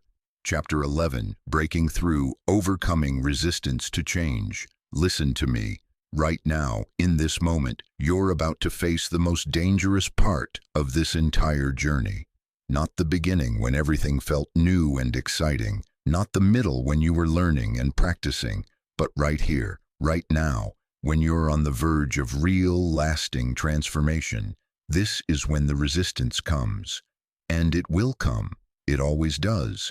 Like a tidal wave of doubt, fear, and every reason why you should turn back, play it safe, stay small. This resistance isn't a sign that you're failing. It's a sign that you're succeeding. It's proof that you're at the threshold of real change. And real change terrifies the part of you that wants to stay safe. Let me tell you what happened to me when I first broke through. I had done all the work, shifted my frequency, changed my beliefs, taken aligned action. My entire life was transforming, and then one morning I woke up with crushing anxiety, pure primal terror. Every cell in my body was screaming at me to go back, to return to the familiar, to stop this dangerous journey into the unknown. My mind presented me with 1,000 rational reasons why my old life was better, safer, more realistic. I was 3 days away from leaving my corporate job to pursue my purpose. And I almost didn't do it. I almost let the resistance win, because here's what I didn't understand then. Resistance isn't logical. You can't think your way through it. You can't reason with it. Resistance is primal. It's your nervous system's survival mechanism, convinced that change equals death. Your brain doesn't distinguish between actual physical danger and the danger of transformation. To your ancient survival instincts, stepping into your power feels exactly like stepping off a cliff. So it sounds every alarm, triggers every fear, creates every obstacle to keep you in the familiar cage. But here's the truth that saved me, and will save you. The resistance only gets this intense when you're about to break through. If you were still playing it safe, if you were just dabbling at the edges of change, you wouldn't feel this. The fact that you're experiencing massive resistance means you're close, so close. One more push and you're through. I remember calling my mentor that morning, voice shaking. "I can't do this," I told him. "I was wrong. This is too risky. I need to stay where I am." He was quiet for a moment. Then he said something that changed everything. The caterpillar doesn't become a butterfly by staying comfortable in the cocoon. It has to push through that wall, even though everything in its being is telling it to stop. And you know what happens if it gives up? It dies. Not because the transformation killed it, but because it refused to complete the transformation. That image hit me like lightning. I was the caterpillar, halfway through metamorphosis, feeling the agony of the process, wanting desperately to retreat back into what I was. But there was no going back. The only way out was through. So I pushed. And on the other side of that resistance, freedom beyond anything I'd imagined. A life so aligned, so powerful, so true that my old existence felt like a black and white photograph compared to living color. But I had to break through the wall. You're at that wall right now. Maybe you've been feeling it. The doubt creeping in, the fear getting louder, the voice telling you this is all too much, too fast, too risky, the temptation to slow down, pull back, wait for a better time. That's the wall. And I'm here to tell you, you don't have to break through it alone. First, recognize the resistance for what it is. It's not truth. It's not intuition. It's not wisdom trying to protect you from a mistake. It's your ego's last-ditch effort to keep you small because small feels safe. When you feel that crushing doubt, that overwhelming fear, pause. Take a breath and say out loud, "This is resistance. This is my old frequency fighting for survival. This is not my truth." Name it, expose it, take away its power. Second, remember your why. Why did you start this journey? What were you running from? What were you running toward? Connect to that deep, soul-level reason you committed to this transformation. For me, it was knowing that if I died having never fully expressed my purpose, I would die incomplete. That truth was stronger than any fear. What's your truth? Hold it like a torch in the darkness. Third, make the resistance physical. This is crucial. Resistance lives in your body, the tight chest, the shallow breathing, the knot in your stomach. You can't think your way out of it, but you can move your way through it. When resistance hits, move your body, run, dance, shake, scream into a pillow. Do whatever it takes to discharge that survival energy. Your body is trying to run from danger that doesn't exist. Let it run, then show it there's nothing to run from. Fourth, lean into support. This is not the time to isolate. This is the time to reach out to people who believe in you, who see your power, who will remind you of your truth when you've forgotten it. Call that friend, hire that coach, join that community. Whatever it takes, do not face the wall alone. And fifth, this is the most important. Make a decision. Right now, are you breaking through this wall or are you turning back? Because I need you to understand. If you turn back now, you'll have to face this wall again. Maybe next year, maybe in 10 years. But it will come back because your soul will never stop calling you toward your transformation. The only way to truly defeat the resistance is to move through it. So decide. Right here, right now, are you breaking through? If the answer is yes, and I believe with everything in me that it is, then I want you to do something radical. I want you to make a commitment that scares you. Something that makes the old you gasp and the new you say yes. Maybe it's quitting that job. Maybe it's ending that relationship. Maybe it's starting that business. Maybe it's investing in yourself in a way you never have before. Maybe it's simply declaring to the universe out loud, I am breaking through. I am choosing my transformation. I am becoming who I'm meant to be, and nothing will stop me. Say it. Mean it. Feel the fear and say it anyway, because that's how you break through walls. Not by waiting for them to crumble, not by hoping they'll disappear, but by running straight at them with everything you have, trusting that when you hit them, you'll burst through to the other side. I broke through my wall the day I walked into my boss's office and resigned. My hands were shaking, my voice was unsteady, every survival instinct was screaming, but I did it anyway, and the moment I walked out of that building, the resistance shattered like glass. In its place was certainty, power, freedom, the knowing that I had just claimed my life. You can have that too. But you have to break through. The wall is standing in front of you. It's made of fear, doubt, and every limiting belief you've ever held. It looks insurmountable. It feels impossible, but it's not. It's just resistance, and resistance only wins if you give it power. So take that power back. Now, breathe, center yourself, connect to your truth, and then run at that wall with everything you are, because on the other side, your transformed life is waiting, and you've come too far to turn back now. Breakthrough. Chapter 12, The Fearless Frequency. Living fearlessly in your power. I'm going to tell you something that might shock you. Fear is not your enemy. Fear never was. The enemy is not feeling the fear. The enemy is letting the fear stop you. Because here's what I've discovered after working with hundreds of people who transformed their lives. Every single one of them was terrified. Not one of them felt ready. Not one of them had all the answers. Not one of them knew for certain it would work out. But they did it anyway. That's the fearless frequency.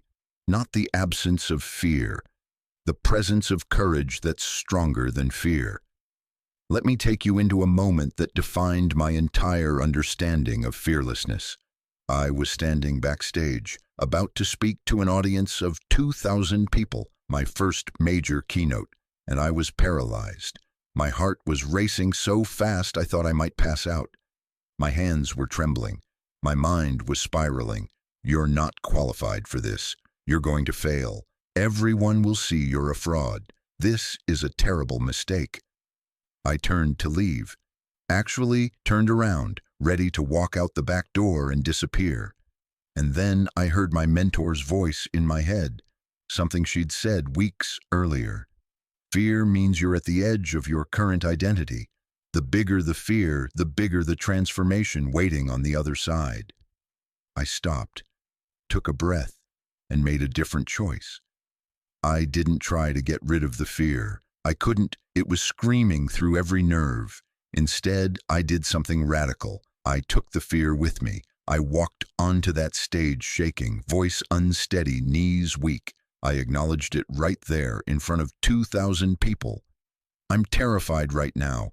This is the scariest thing I've ever done. And something magical happened. The audience leaned in. They connected with my vulnerability and my fear.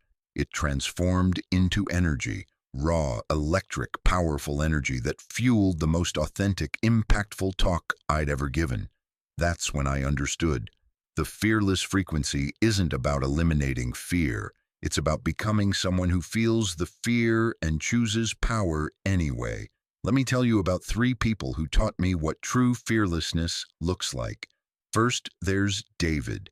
David was in his late 40s with a wife, 2 kids, a mortgage, and a steady job I absolutely hated. He had always wanted to be a writer, but fear kept him trapped. What if he couldn't make money? What if he wasn't good enough? What if he failed publicly? But one day, something shifted. His daughter asked him, "Dad, why don't you do what you love?" And he couldn't give her an answer that wasn't just fear dressed up as responsibility. So he made a terrifying choice. He didn't quit his job, not immediately. That would have been reckless. But he committed to his writing with everything he had. Every morning before work, every evening after dinner, every weekend. He was exhausted. He was scared. But he wrote anyway. 2 years later, he had a book deal. 3 years later, he was writing full-time. 5 years later, he was a best-selling author. Was he afraid the whole time? Absolutely. Did he let that fear stop him? Not for a single day. That's fearlessness. Then there's Monica. Monica had been in an emotionally abusive relationship for 7 years. She knew she needed to leave. Everyone told her to leave. But she was terrified. Where would she go? How would she support herself? What if she couldn't make it alone? What if he was right when he said she was nothing without him? The fear kept her imprisoned for years, until one day she realized something. Staying was more terrifying than leaving. The fear of wasting her entire life in that relationship became bigger than the fear of the unknown. She left with $300 in her bank account, no place to live, and no idea how she'd survive. She was absolutely terrified. She cried every day for the first month. But she did it. She found a place to stay. She got a job. She rebuilt her life brick by brick. And 2 years later, she was unrecognizable, confident, thriving in a healthy relationship with a man who cherished her. The fear didn't stop her. She stopped letting fear make her decisions. That's fearlessness. And then there's Marcus. Marcus was diagnosed with a life-threatening illness at 35. The doctors gave him options, none of them certain, all of them frightening. He could pursue aggressive treatment with terrible side effects and no guarantees.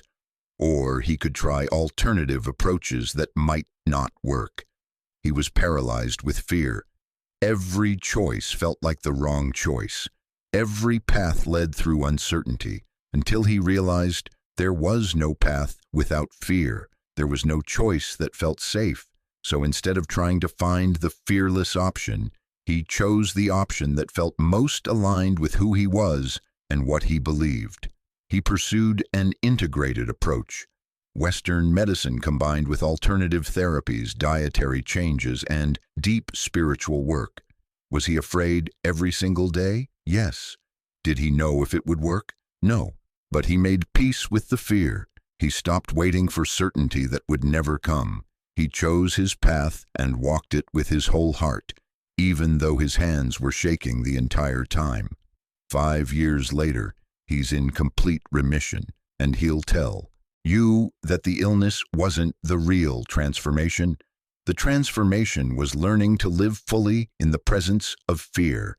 That's fearlessness. Do you see the pattern? David, Monica, Marcus, they were all terrified, but they all chose to act despite the fear. They all stopped waiting to feel ready. They all stepped into the unknown with trembling hands and pounding hearts. And that's exactly what you need to do, because I guarantee you, there's something you want to do right now that fear is stopping you from doing. Something that would transform your life. Something your soul is calling you toward. And you're waiting to feel ready, waiting for the fear to subside, waiting for certainty. But certainty doesn't come before action. It comes after. Readiness doesn't arrive before the leap. It's forged in the leap. So here's what I want you to understand about the fearless frequency.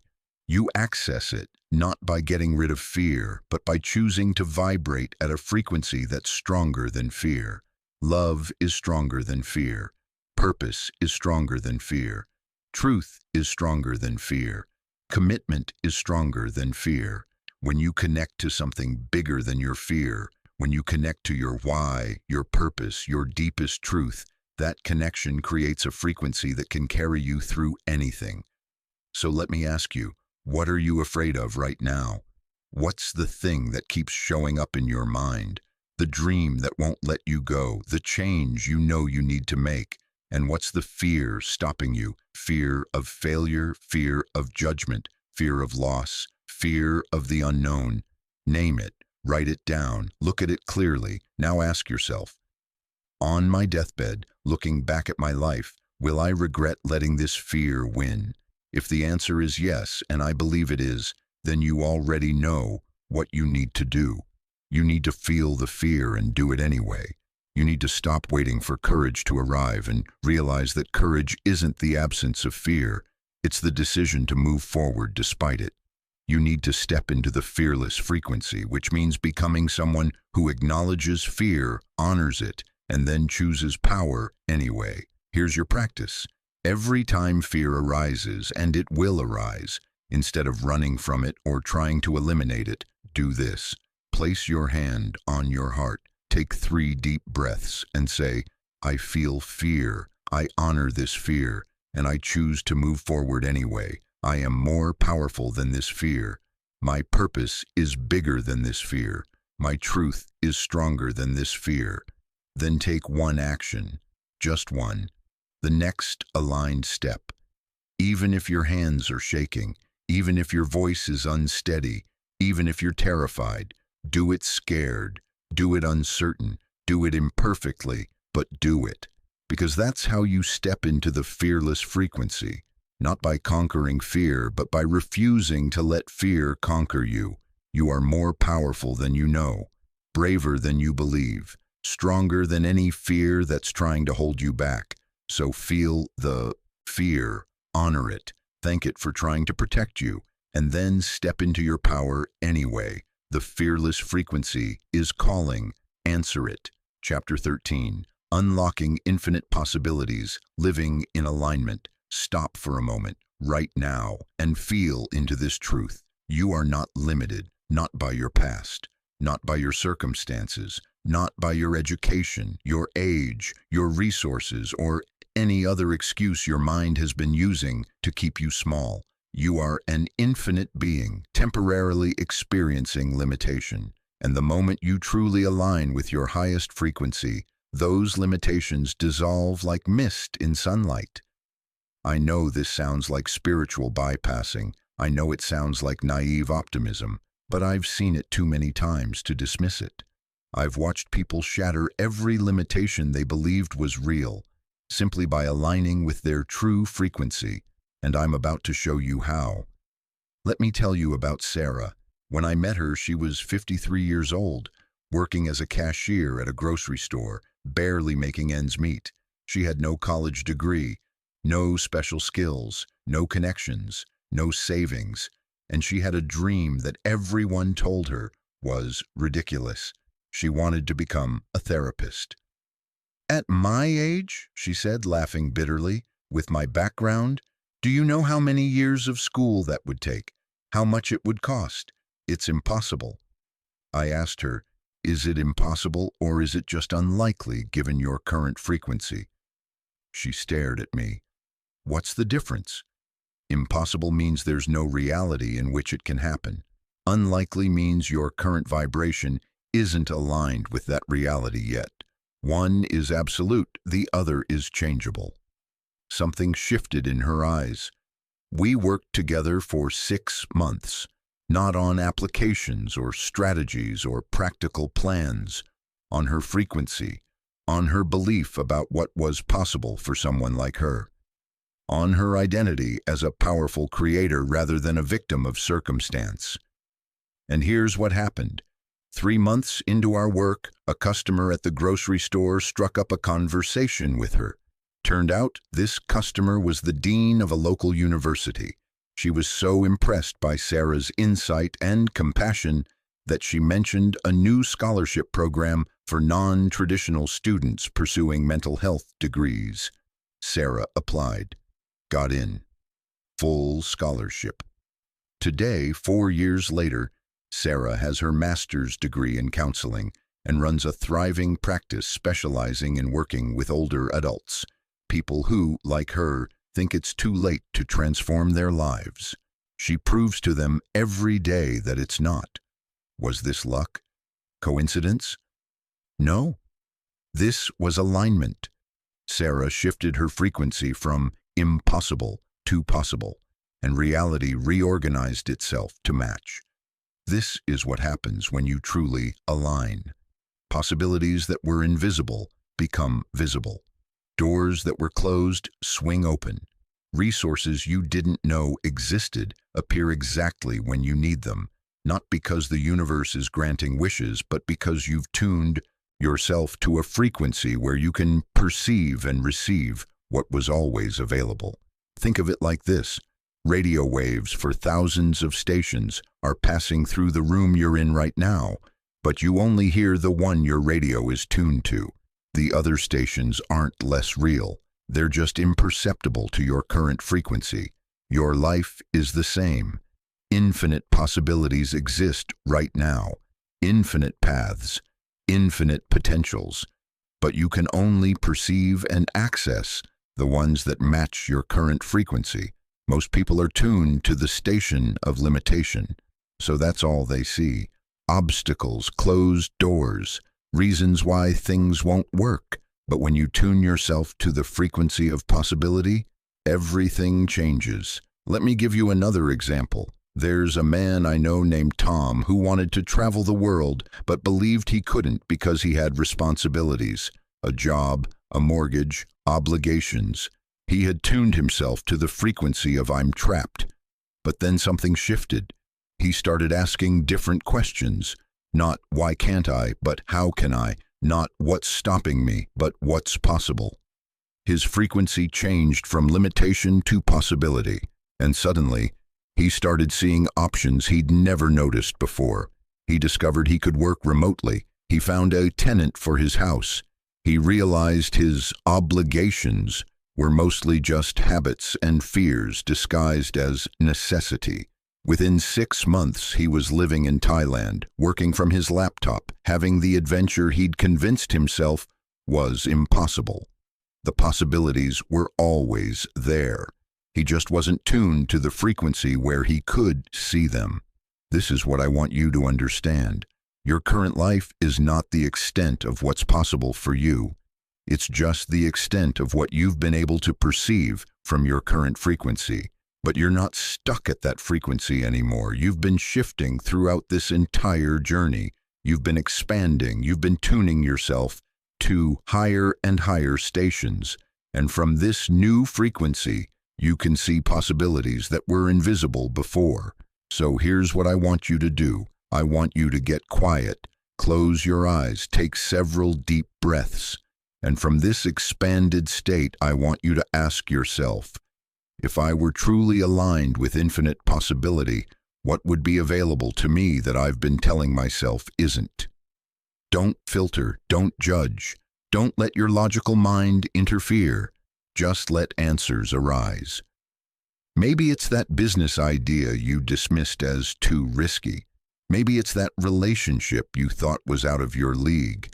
Maybe it's that lifestyle you convinced yourself was only for other people. Maybe it's that version of yourself you've been too afraid to become. Whatever arises, write it down, all of it. Now look at that list and ask, what made me decide this wasn't possible? Was it evidence, or was it just a frequency of limitation? Because here's the truth, most of what you think is impossible is just improbable from your current frequency. Shift the frequency, and the improbable becomes inevitable. I've seen a high school dropout become a successful entrepreneur. I've seen someone with crippling social anxiety become a powerful speaker. I've seen people heal from incurable illnesses. I've seen 50-year marriages restored. I've seen people create wealth from nothing.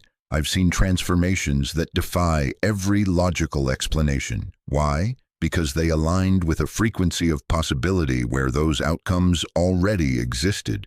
You have access to that same frequency right now. Not someday. Not when you've done more work. Not when you've proven yourself worthy. Right now. The frequency of infinite possibility is available to you in this moment. All you have to do is tune to it. And you tune to it by releasing the stories of limitation. I'm too old. I don't have enough. People like me don't get that. These are frequency blockers. Let them go. Opening to possibility. Start asking, what if? What if it could work? What if I am capable? What if the perfect solution appears? What if magic is real, acting as if? Make decisions from the frequency of your desired reality rather than your current circumstances. How would you act if you already had what you wanted? Act that way now, trusting the unfolding. You don't need to see the whole path. You just need to trust that as you hold the frequency of possibility, the path will reveal itself step by step. You are not meant to live a small, limited, safe life. You're meant to live expansively, powerfully, audaciously. You're meant to access the infinite possibilities that exist in the quantum field. And the only thing standing between you and those possibilities is your willingness to align with them. So align. Now, tune yourself to the frequency of infinite possibility and watch your entire world transform. Chapter 14. Becoming a frequency magnet, attracting abundance. I'm about to teach you how to become magnetic to everything you desire, not through manipulation or forcing, through pure alignment. Because here's what most people don't understand about abundance. It's not something you chase, it's something you attract. And you attract it by becoming it. You become a magnet for abundance by vibrating at the frequency of abundance, not when you have it, before you have it. Let me show you exactly how this works. When I first started my business, I was broke, like truly broke. Negative bank balance, maxed out credit cards, eating ramen kind of broke. And I had a choice. Vibrate at the frequency of I don't have enough, or vibrate at the frequency of I am abundant. Every external indicator told me to choose scarcity, but I knew better. I started practicing abundance frequency, especially when I had no money. I would walk through expensive stores not to buy anything, but to feel what it felt like to be surrounded by beautiful things. I would treat myself to one perfect coffee instead of several cheap ones, savoring every sip like it was liquid gold. I would give money to people who needed it more than I did, even when I could barely afford it. I wasn't pretending I had money. I was practicing the frequency of abundance, the feeling of having more than enough, the energy of flow rather than lack, the vibration of trust rather than fear. And something remarkable happened. Money started coming from unexpected sources. A client I'd worked with months ago referred someone who became my biggest contract. A random conversation led to a speaking opportunity that paid more than I'd made in months. An old debt I'd written off was suddenly repaid. Within 6 months, my income had increased by 400%. Not because I worked harder, because I became a magnet. Let me be very clear about what this means. Becoming a frequency magnet isn't about wishful thinking or toxic positivity. It's not about denying your current reality or pretending everything is fine when it's not. It's about consciously choosing which frequency you're going to broadcast, regardless of circumstances, because circumstances are always temporary, but frequency is creative. Circumstances reflect your past frequency. Your current frequency creates your future circumstances. So if you want different circumstances, you need a different frequency, and you need to hold that frequency especially when your current circumstances don't reflect it yet. This requires enormous courage, because everything in your external world will be telling you that you don't have enough, you're not enough, there's not enough. And you'll have to stand in the face of all that evidence and say, I am abundant anyway. Let me tell you about 3 people who mastered this. First, there's Jennifer. She wanted to attract her ideal partner, but kept dating people who were wrong for her. So we worked on her frequency, not on dating strategies or where to meet people, but on becoming a magnet for the love she desired. She started treating herself the way she wanted to be treated by a partner. She started filling her life with beauty, romance, pleasure, not waiting for someone else to provide it. She started vibrating at the frequency of being deeply loved and cherished, even though she was single. And within 3 months, she met someone who matched that frequency exactly, not through a dating app or being set up, through a random encounter at a bookstore, because when you become magnetic, what you desire finds you. Then there's Michael. He wanted to attract business success, but was stuck in feast or famine cycles. Some months were great, others were terrifying. So we shifted his frequency from I hope clients come to I am magnetic to ideal clients. He started acting like someone whose business was thriving. He invested in his brand. He raised his prices. He said no to clients who weren't aligned. He stopped chasing and started attracting, and his business transformed, not just in revenue, in quality. He attracted clients who valued his work, paid well, and referred others. His income tripled and stabilized. The feast or famine cycle ended because he was holding a steady frequency of abundance rather than oscillating between hope and fear. And then there's Patricia. She wanted to attract vibrant health, but had been struggling with chronic illness for years. So we worked on her frequency, not denying her symptoms, but refusing to make them her identity. She started vibrating at the frequency of wellness. She moved her body with joy rather than obligation. She nourished herself with love rather than restriction. She spoke to her body with gratitude rather than frustration. She visualized herself healthy, not someday, but now, feeling it, embodying it, becoming it. And slowly, steadily, her health transformed. Symptoms decreased. Energy increased. Doctors were stunned. But Patricia wasn't surprised. She had become magnetic to wellness by holding that frequency consistently. This is what I want you to understand. You can become magnetic to anything: love, money, health, opportunities, success, joy, anything you desire. But you have to become the frequency of it first. Here's how. First, identify what you want to attract. Be specific. Not more money, but financial freedom that allows me to. Not a relationship, but a partnership where we. Second, identify the feeling frequency of having that. How would you feel if you already had it? Secure, joyful, free, loved. That feeling is the frequency you need to embody. Third, find ways to feel that frequency now. You don't need the external thing to feel the feeling. You can choose to feel secure, joyful, free, loved right now, regardless of circumstances. Practice this. Make it a daily discipline. Wake up and tune yourself to your desired frequency before you do anything else. Fourth, act from that frequency. Make choices as if you're already the person who has what you want. How would that version of you spend their time, their money, their energy? Act accordingly.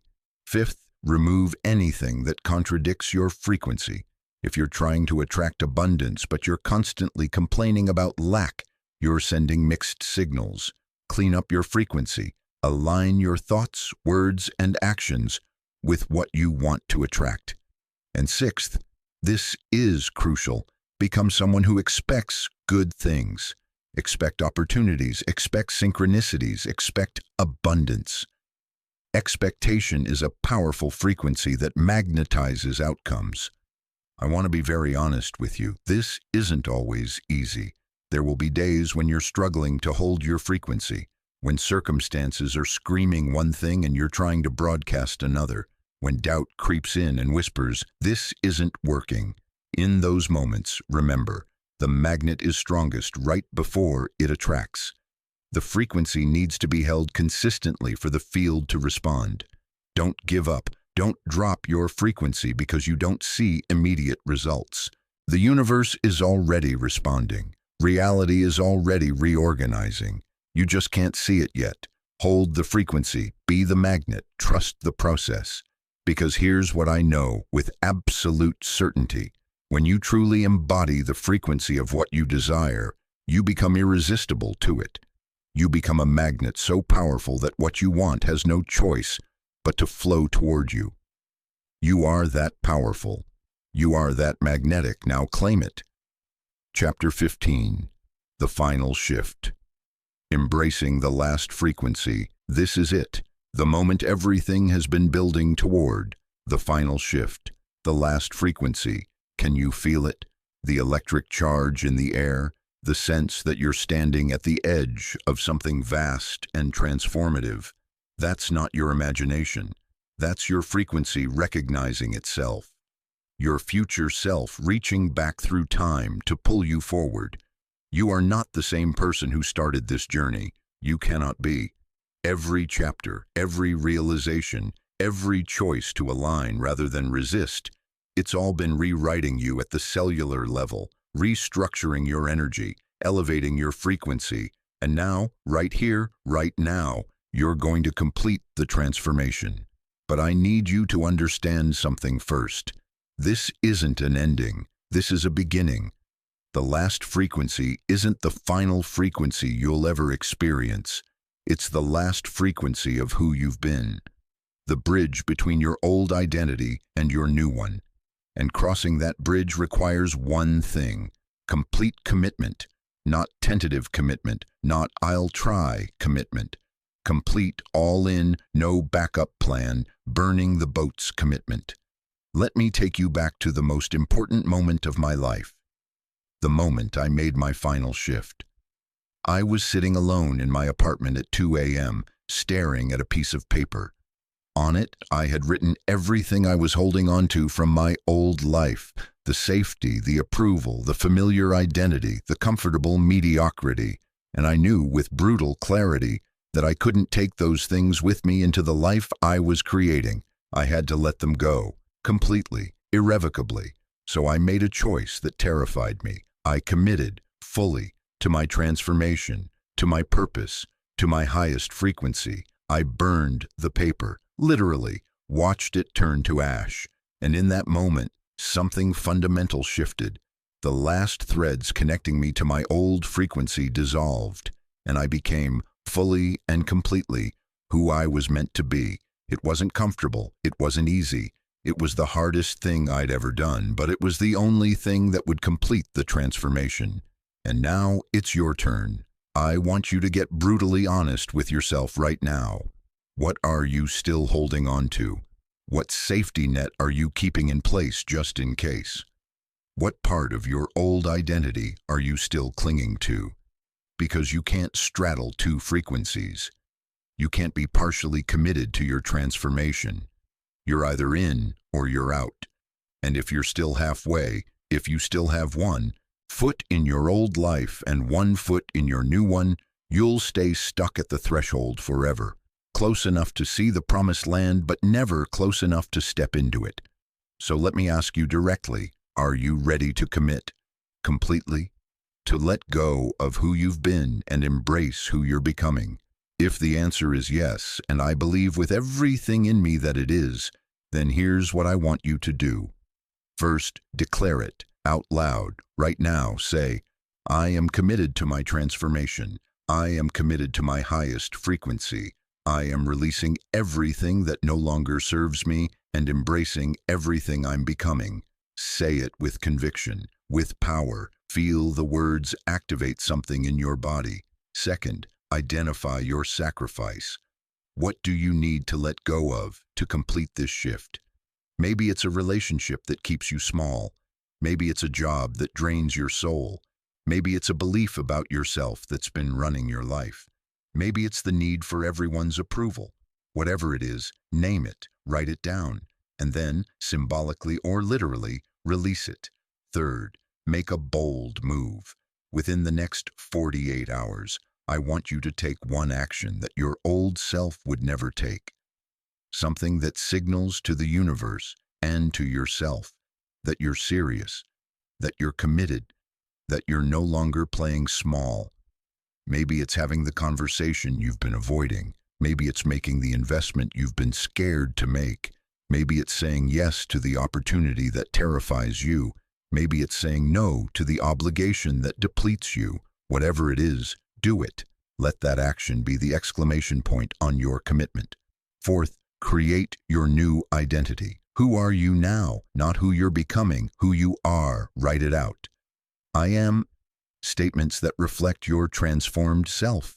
I am powerful. I am abundant. I am worthy. I am free. I am living my purpose. I am vibrating at my highest frequency. Write these statements and read them every single day, not as aspirations, as facts. You're programming your identity at the deepest level. Fifth, expect miracles. I'm serious. From this moment forward, expect your life to transform in ways that defy logic. Expect opportunities to appear from nowhere. Expect the right people to show up at the right time. Expect synchronicities that take your breath away. Because when you commit to your highest frequency, the universe commits to you. It has to. It's law. And sixth, most importantly, live as if the transformation has already happened. You're not waiting anymore. You're not becoming anymore. You are, right now, the person you've been working toward. That's who you are in this moment. How does that person move through the world? How do they make decisions? How do they treat themselves? How do they show up? Be that person. Now, I want to tell you about the moment I knew my transformation was complete. I was walking down the street, just an ordinary Tuesday, and I realized I felt different. Not gradually different, fundamentally different. Like I was inhabiting a different body, looking through different eyes, experiencing reality from an entirely new frequency. The external circumstances hadn't fully caught up yet, but I knew with absolute certainty that they would, because I had become someone else entirely. That's the final shift. That moment when you're not trying to be different, hoping to be different, working to be different. You simply are different. The transformation has integrated so deeply that it's no longer an effort, it's your new default. And once you reach that point, there's no going back. Not because you can't, but because you would never want to. Because you've tasted freedom, you've experienced your power, you've lived at your highest frequency, and nothing is worth giving that up. So this is my final message to you, my final invitation, my final challenge. Make the shift. Completely. Right now. Stop dabbling. Stop testing the waters. Stop keeping your safety nets in place. Leap fully, with your whole heart, with complete commitment, with absolute trust that you are supported, you are guided, you are powerful beyond measure. Your highest frequency is calling. It's been calling this entire journey, and now, finally, you're ready to answer. So answer it, embrace it, become it. This is your last frequency as who you've been, and your first frequency as who you truly are. The transformation is complete. Now live it. With every breath, every choice, every moment, live your highest frequency. Live your transformed life. Live your power. You are ready. You are worthy. You are the frequency you've been seeking. Now go, create, soar, transform everything you touch with your elevated vibration. The world is waiting for the gift of who you've become. And you, magnificent, powerful, transformed you are finally ready to give it. This is your moment. This is your frequency. This is your life. Claim it. Chapter 16. Integrated Power. Becoming the creator of your life. Take a deep breath with me. Slow down for a moment. We've been moving fast, pushing hard, breaking through walls. And now we pause. Not to rest, though rest is sacred, but to integrate, to let everything you've learned, everything you've experienced, everything you've become settle into your bones. This is where true power lives, not in the intensity of transformation, but in the integration of it, in becoming someone for whom this elevated frequency isn't something you access. It's simply who you are. Let me tell you what integrated power looks like. I know a woman named Dr. Chen. She's a surgeon and a brilliant one. But when I first met her, she was burned out, disconnected, going through the motions of a career that had once filled her with purpose. She had forgotten why she became a doctor in the first place. Through our work together, she reconnected with her frequency. She remembered that healing wasn't just about technical skill, it was about energy, presence, intention. She began bringing her whole self into the operating room, not just her trained hands. And something extraordinary happened. Her patient outcomes improved. Not marginally, significantly. Her colleagues noticed. Her patients felt it. She wasn't doing anything different technically, but everything was different energetically. She had integrated her frequency into her work. But it didn't stop there. That integration rippled out into every area of her life. Her relationships deepened. Her health improved. She started mentoring younger doctors, teaching them not just surgical techniques, but how to maintain their connection to purpose, how to stay present, how to work from an elevated frequency. She became a creator, not just of successful surgeries, but of a new culture of medicine. One patient, one colleague, one moment at a time. That's integrated power. It's not loud, it's not flashy, it's quiet, steady, and absolutely transformative. Or consider James. He spent 20 years climbing the corporate ladder, achieving success by every external measure. And then he did the frequency work. He shifted, and he made a choice that shocked everyone. He left his executive position to become a high school teacher in an underserved community. People thought he was crazy, throwing away his career, wasting his education. But James understood something they didn't. True power isn't about titles or salaries. It's about alignment. It's about using your gifts in service of what matters. Today, James teaches economics to kids who never thought college was possible for them. He brings his business experience, his strategic thinking, his leadership skills, all of it, into a classroom where most teachers are just trying to survive. And he's changing lives, creating possibilities, opening doors that were closed, not through grand gestures, but through showing up every single day, fully present, fully aligned, fully integrated in his power. He's a creator, creating not just educated students, but empowered human beings. This is what I want you to understand. You are not learning these principles to have better meditations or more positive thoughts. You're learning them to become a creator of your reality, to integrate this frequency so deeply that it becomes the lens through which you see everything, the foundation from which you build everything.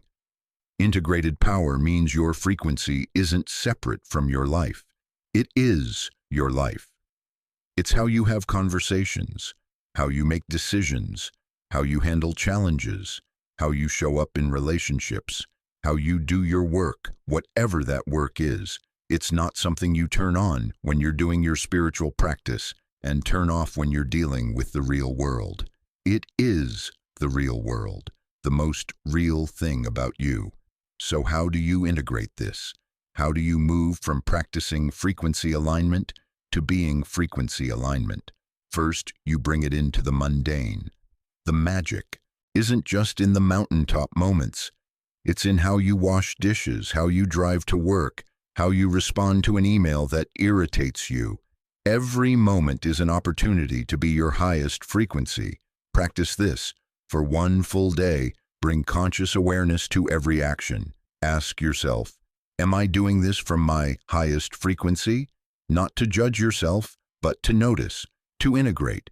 Second, you make it your filter for decisions. Every choice, big or small, gets run through this question. Does this align with my highest frequency?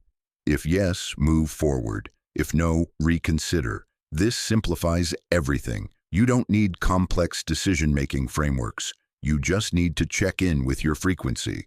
Third, you use challenges as integration opportunities.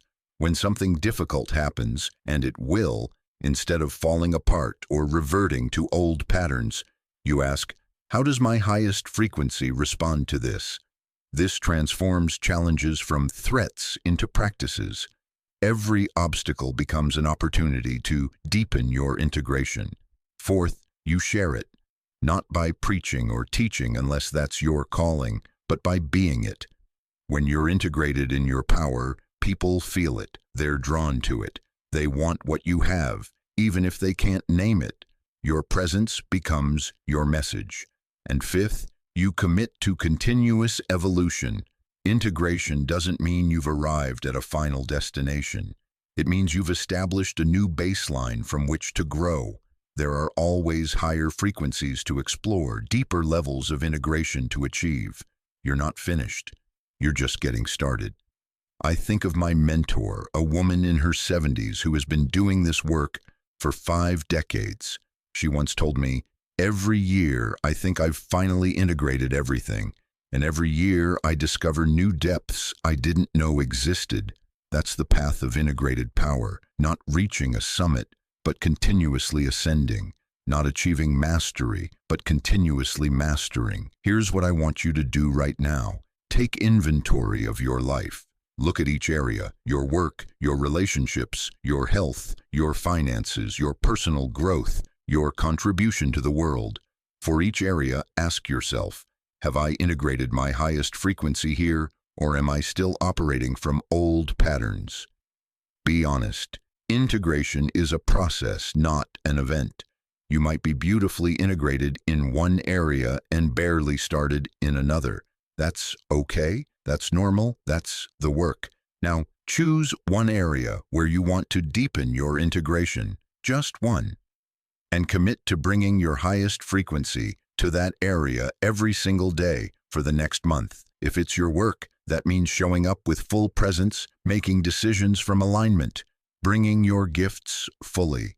If it's your relationships, that means communicating from truth, setting boundaries from love, connecting from your heart. If it's your health, that means moving from joy, nourishing from care, resting from wisdom. One area, 1 month, full integration. And watch what happens.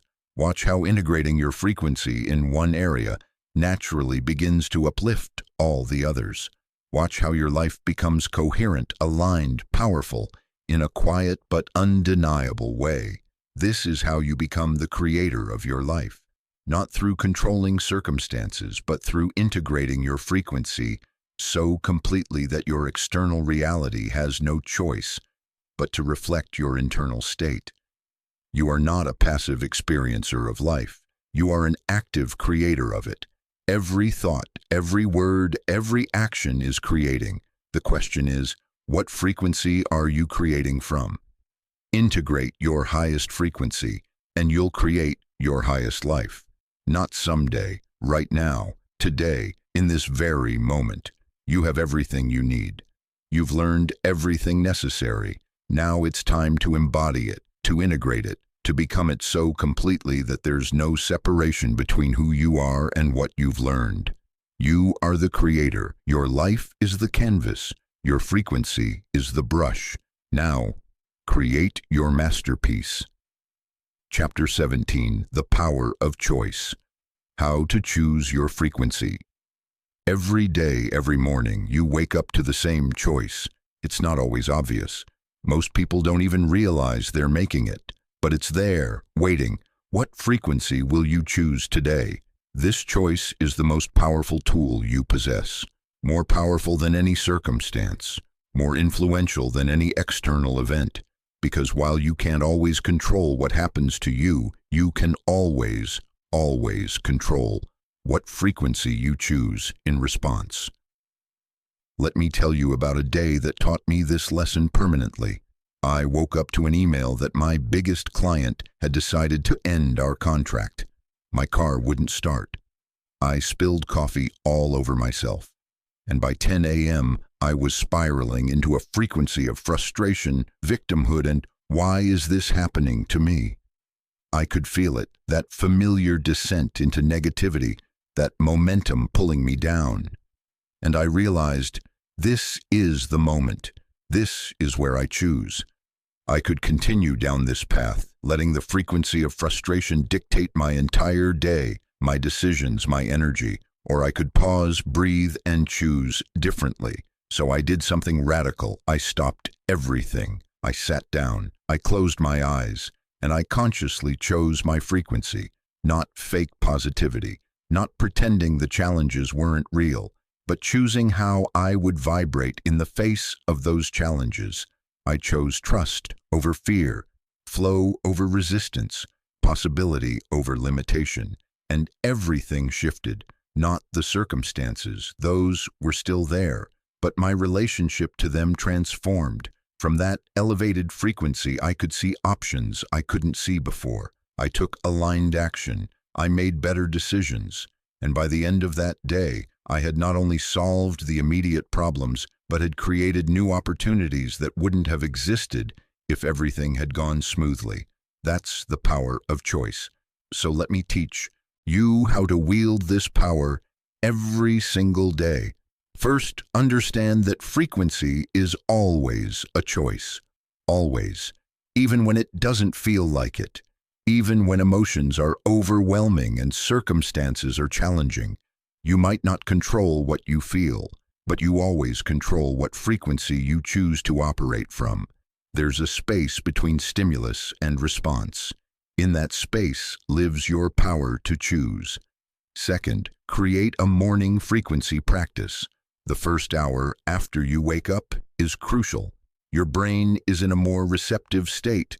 Your defenses are down. Your patterns aren't fully activated yet. Use this time intentionally. Before you check your phone, before you engage with the world, choose your frequency. Here's mine. I sit quietly for 10 minutes. I take deep breaths. I connect to gratitude. 3 things I'm genuinely grateful for. Then I set my frequency intention. Today, I choose to operate from trust, presence, and aligned power. That's it. 10 minutes. But it sets the energetic trajectory for my entire day. Create your own practice. It doesn't have to look like mine, but make it sacred. Make it non-negotiable. Third, develop frequency awareness throughout the day. Set reminders on your phone if you need to. Every few hours, pause and check in. What frequency am I in right now? Not to judge yourself, but to notice, because you can't change what you're not aware of. If you notice you've drifted into a lower frequency, frustration, worry, resentment, you have a choice.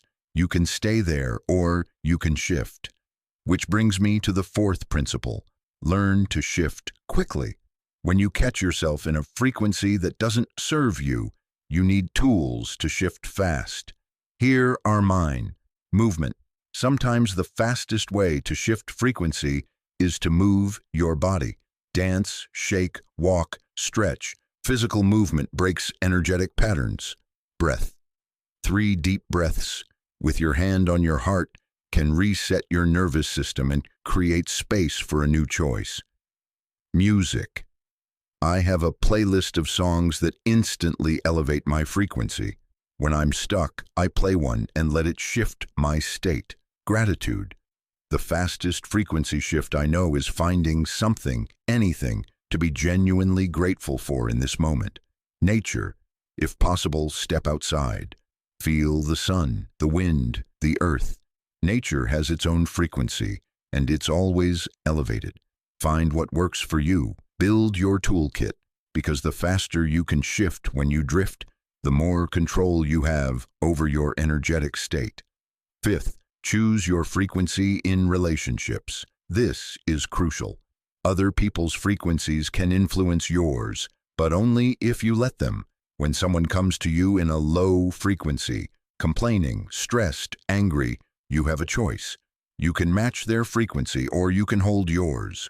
Holding your frequency doesn't mean being cold or unsympathetic. It means being present and caring while refusing to drop into their state. It means being the energetic anchor they need. This is one of the greatest gifts you can give.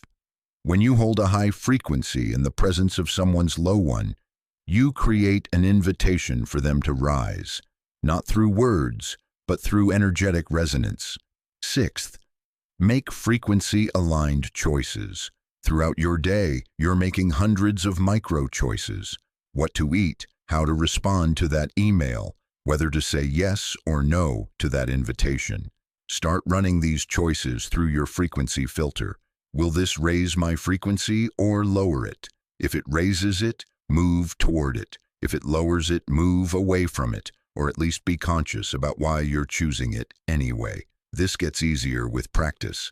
Eventually, it becomes automatic. You naturally gravitate toward what elevates you and naturally avoid what depletes you. And 7th, this might be the most important, forgive yourself when you choose poorly, because you will. You'll have days when you wake up and immediately choose frustration.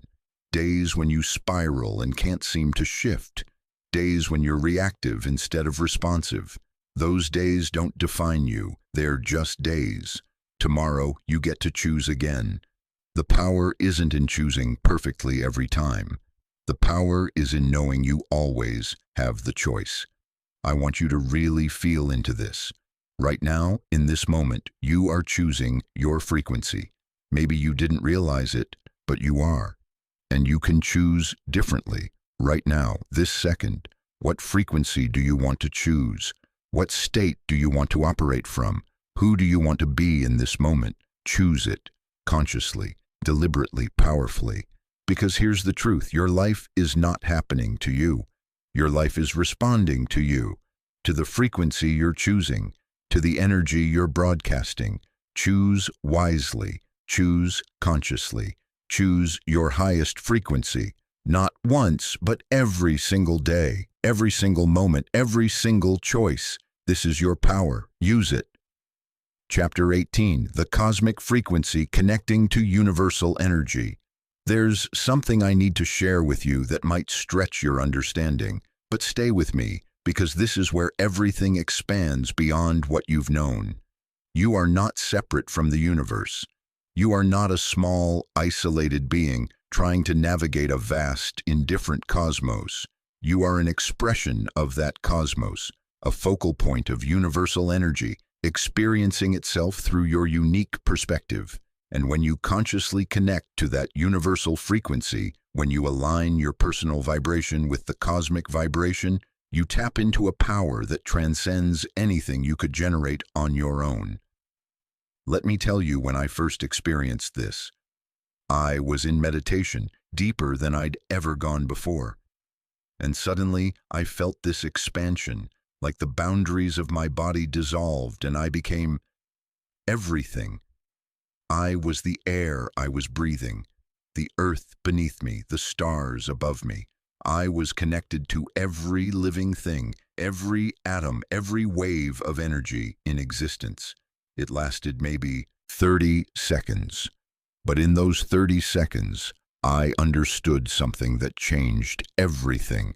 I am not doing this alone. None of us are. There is an intelligence, an energy, a frequency that flows through all of existence. You can call it God, universe, source, consciousness, spirit. The name doesn't matter. What matters is that it's real, it's vast, and it's available to you. When you align your personal frequency with this cosmic frequency, you become a conduit for something far greater than your individual self. You tap into infinite wisdom, infinite creativity, infinite power. This isn't about becoming less of yourself. It's about becoming more connected to the whole while remaining beautifully, uniquely you. So how do you connect to this cosmic frequency? First, through stillness. The cosmic frequency is always present, but it's subtle.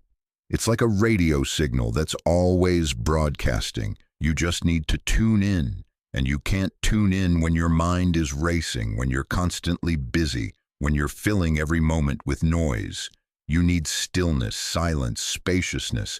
I'm not saying you need to meditate for hours every day, though if you're called to that, beautiful. I'm saying you need moments of genuine quiet, where you stop trying to control, stop trying to figure out, stop trying to do, and simply be. In that being, that openness, that receptivity, the cosmic frequency can reach you. Second, through nature. Nature is pure expression of cosmic frequency. Trees don't doubt their purpose. Rivers don't resist their flow. Mountains don't question their strength. They simply exist in perfect alignment with universal energy. When you spend time in nature, really present, not just physically there, but energetically open, you naturally attune to that cosmic frequency. You remember what it feels like to be in harmony with something greater. Make this a practice. Regular time in nature, not to achieve anything, but to remember, to reconnect, to align. Third, through surrender. This is the hardest one for most people. Because surrender feels like giving up control, but it's not. It's about recognizing that you were never in control, not of everything anyway, and that's okay. Actually, it's better than okay. It's perfect. When you surrender to the cosmic frequency, you stop trying to force outcomes and start allowing them to unfold. You stop pushing against the current and start flowing with it. This doesn't mean becoming passive. It means becoming responsive. Listening to universal guidance, following synchronicities, trusting that you're being guided toward your highest good. even when you can't see the path clearly. Fourth, through intention, you can consciously invite cosmic frequency into your life. You can ask for alignment with universal energy. You can set the intention to be a clear channel for divine wisdom, cosmic power, infinite love, whatever language resonates with you. I do this every morning. After I set my personal frequency, I take a moment to say, I align myself with the highest cosmic frequency. I open myself to universal wisdom and guidance. I am a clear channel for the energy that seeks to work through me. And then I feel it, that subtle but unmistakable sense of connection, of support, of being held by something vast and loving. Fifth, through trust, trusting that the universe is not only benevolent but actively conspiring in your favor, that every experience, even the challenging ones, is serving your evolution, that you're being guided even when you feel lost. This trust is a frequency in itself, and when you vibrate at the frequency of trust, you align with the cosmic frequency of divine order. Let me share what happened when I fully embodied this connection. I was facing a decision that logically made no sense. Every rational analysis said it was the wrong move, but something deeper, a knowing that came not from my mind but from that cosmic connection, said it was right. I chose to trust the cosmic frequency over my logical mind, and what unfolded was beyond anything I could have planned or predicted. Doors opened that I didn't know existed. Opportunities appeared from impossible sources. The illogical decision turned out to be the most perfectly aligned choice I could have made. But I never would have seen it if I hadn't connected to something beyond my limited perspective. That's what cosmic frequency offers you: access to a perspective, a wisdom, a power that transcends your individual consciousness. You don't have to understand it. You just have to be open to it. Here's a practice I want you to try. Find a quiet place. Sit comfortably, close your eyes. Take several deep breaths, letting your body relax with each exhale. Now imagine your personal frequency, your energy, your vibration as a light in your chest. See it glowing, pulsing with your unique essence.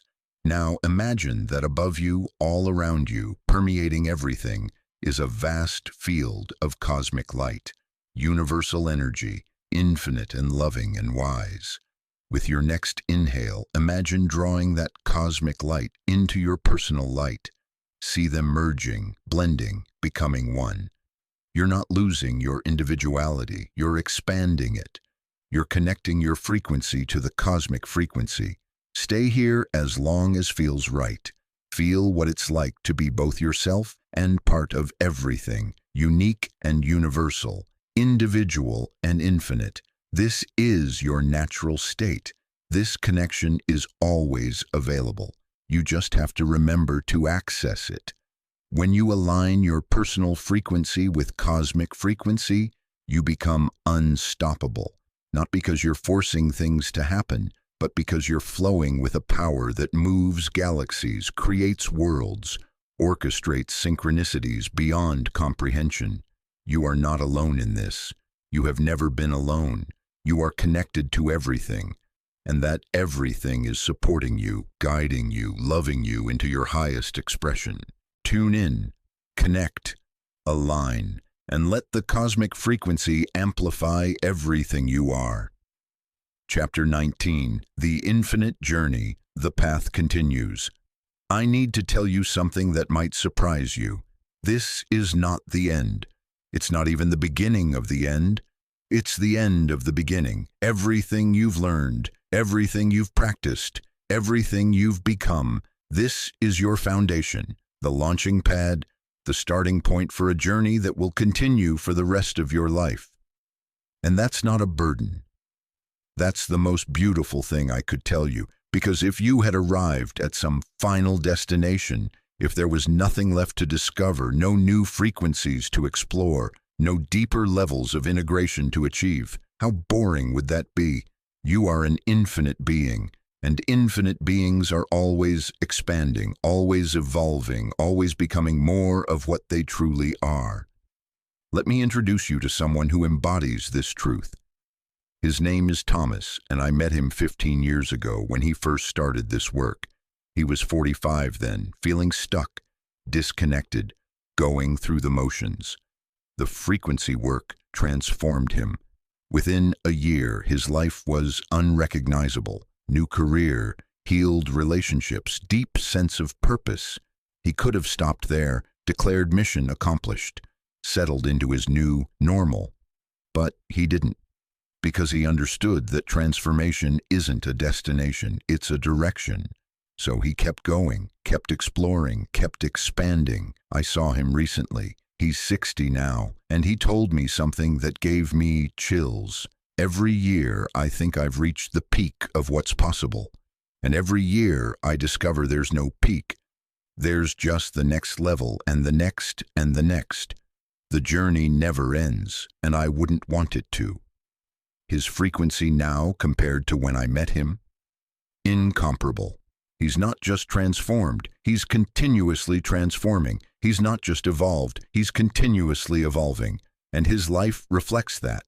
At 60, he's more alive, more purposeful, more joyful than most people half his age, because he's still on the journey.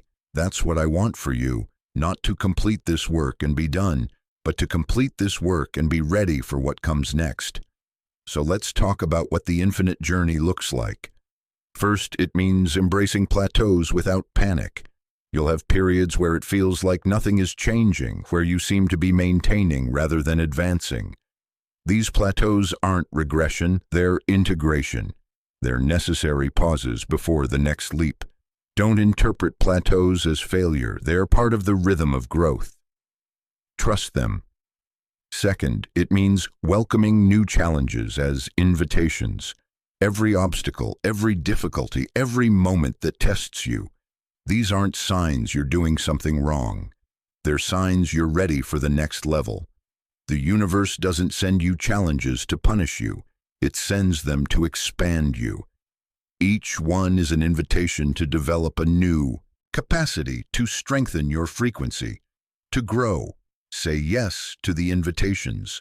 Third, it means staying curious. The moment you think you know everything, you stop growing. Maintain beginner's mind. Keep asking questions. Keep exploring. Keep being willing to have your understanding challenged and expanded. I'm still learning, still discovering, still being surprised by what's possible, and I hope I never stop. Fourth, it means finding teachers everywhere, not just in books or courses or people with credentials, in conversations with strangers, in moments of nature, in your own experiences, in challenges that break you open. Life itself is the teacher. Pay attention. Fifth, it means celebrating how far you've come while staying hungry for where you're going. Hold both. Gratitude for your transformation and excitement for your continued evolution. This is the balance that keeps you growing without sacrificing joy. And sixth, it means becoming the guide for others, not because you're perfect or have all the answers, but because you've walked the path. You know what transformation looks like. You can light the way for others who are just beginning. Sharing your journey is part of continuing it. Teaching deepens your own understanding.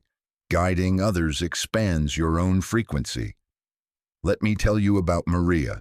She transformed her life through this work 5 years ago. Went from depressed and directionless to purposeful and alive. And then she started sharing her story. Not formally at first, just with friends, with people she met, with anyone who was struggling, and something unexpected happened. The more she shared, the more she grew. Helping others integrate their frequency helped her integrate hers more deeply. Witnessing their breakthroughs created new breakthroughs in her own life. Today, she runs transformational workshops, but she'll tell you she's not a guru or an expert. She's just someone further along the path, reaching back to help others forward. That's the infinite journey. It's not linear. You don't just ascend forever. It's spiral. You revisit lessons at deeper levels. You face similar challenges with greater capacity. You circle back to where you've been, but you're never the same person twice. Here's what I want you to understand. 5 years from now, you'll look back at who you are today and barely recognize yourself. And the person you'll be then will look ahead to who you're becoming and feel excited rather than satisfied. Because you're not trying to reach a static state of enlightenment. You're embracing a dynamic process of evolution. The journey continues. Always. There will be more frequencies to discover, more aspects of yourself to integrate, more ways to grow, to expand, to become. And every step of this infinite journey will be exactly what you need, exactly when you need it. So don't rush to be done. Don't try to arrive. Don't search for the finish line. Instead, fall in love with the journey itself, with the process of becoming, with the endless unfolding of your potential, because you are infinite and infinity has no end, only more and more of itself to explore. Welcome to the infinite journey. It's just beginning. Chapter 20, the final invitation. The last frequency awaits. This is it. The final moment, the ultimate invitation. Everything we've explored together has been leading here, to this choice, to this decision, to this defining moment.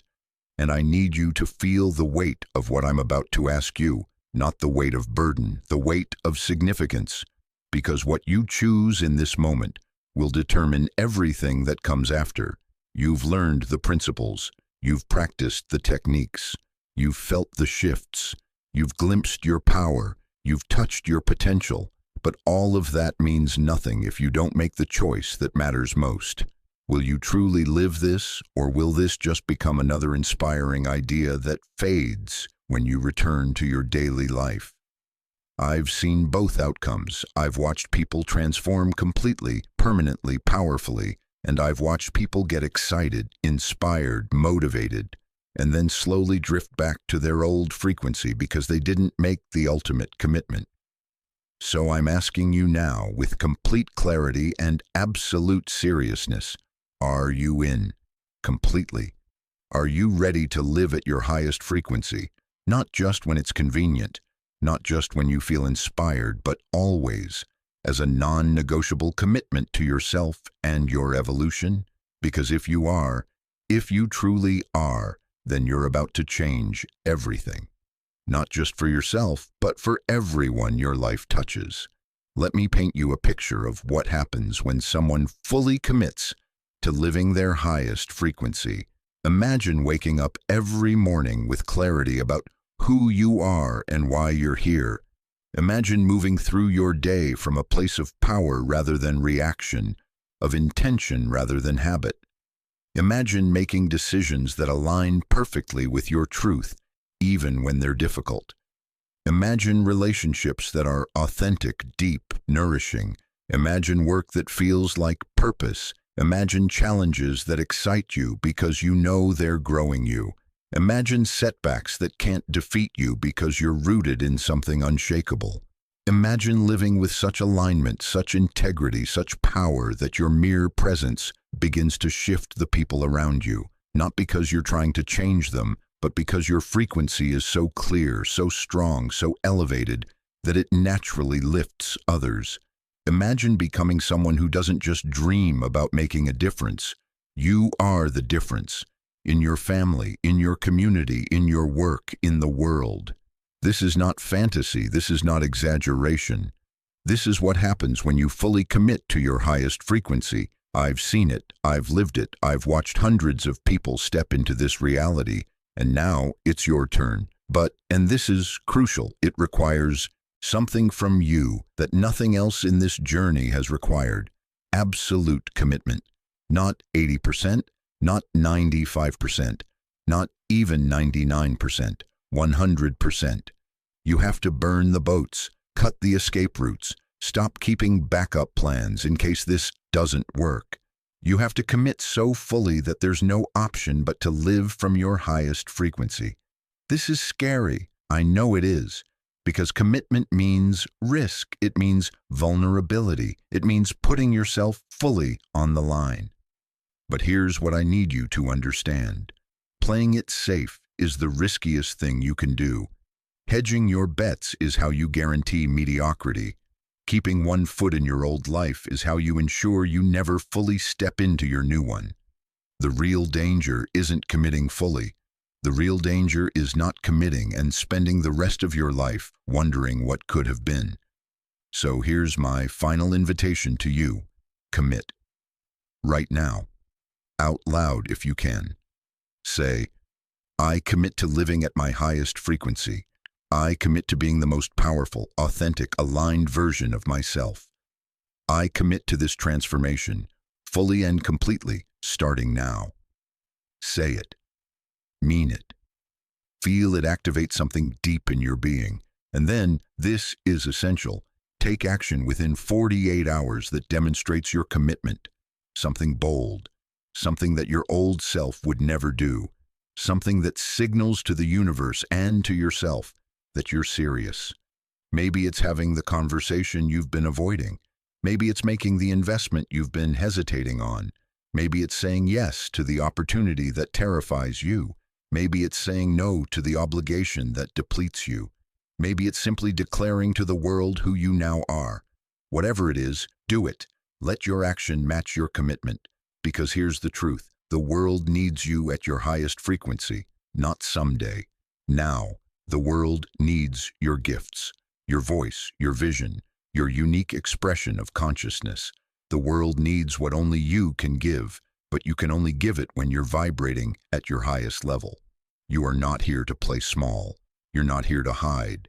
You're not here to wait until you feel ready or until conditions are perfect. You're here to shine, to create, to transform, to be the frequency that changes everything around you. And this is your moment, not yesterday, not tomorrow, this moment, right here, right now, the last frequency, the one that bridges who you've been and who you're becoming, is calling. It's been calling throughout this entire journey. And now, finally, it's time to answer. So answer it with your whole heart, with your whole being, with complete commitment. Say yes to your power. Say yes to your transformation. Say yes to your highest frequency. The universe is waiting. Your future self is waiting. The life you were meant to live is waiting. And you, magnificent, powerful, infinite you, you're ready.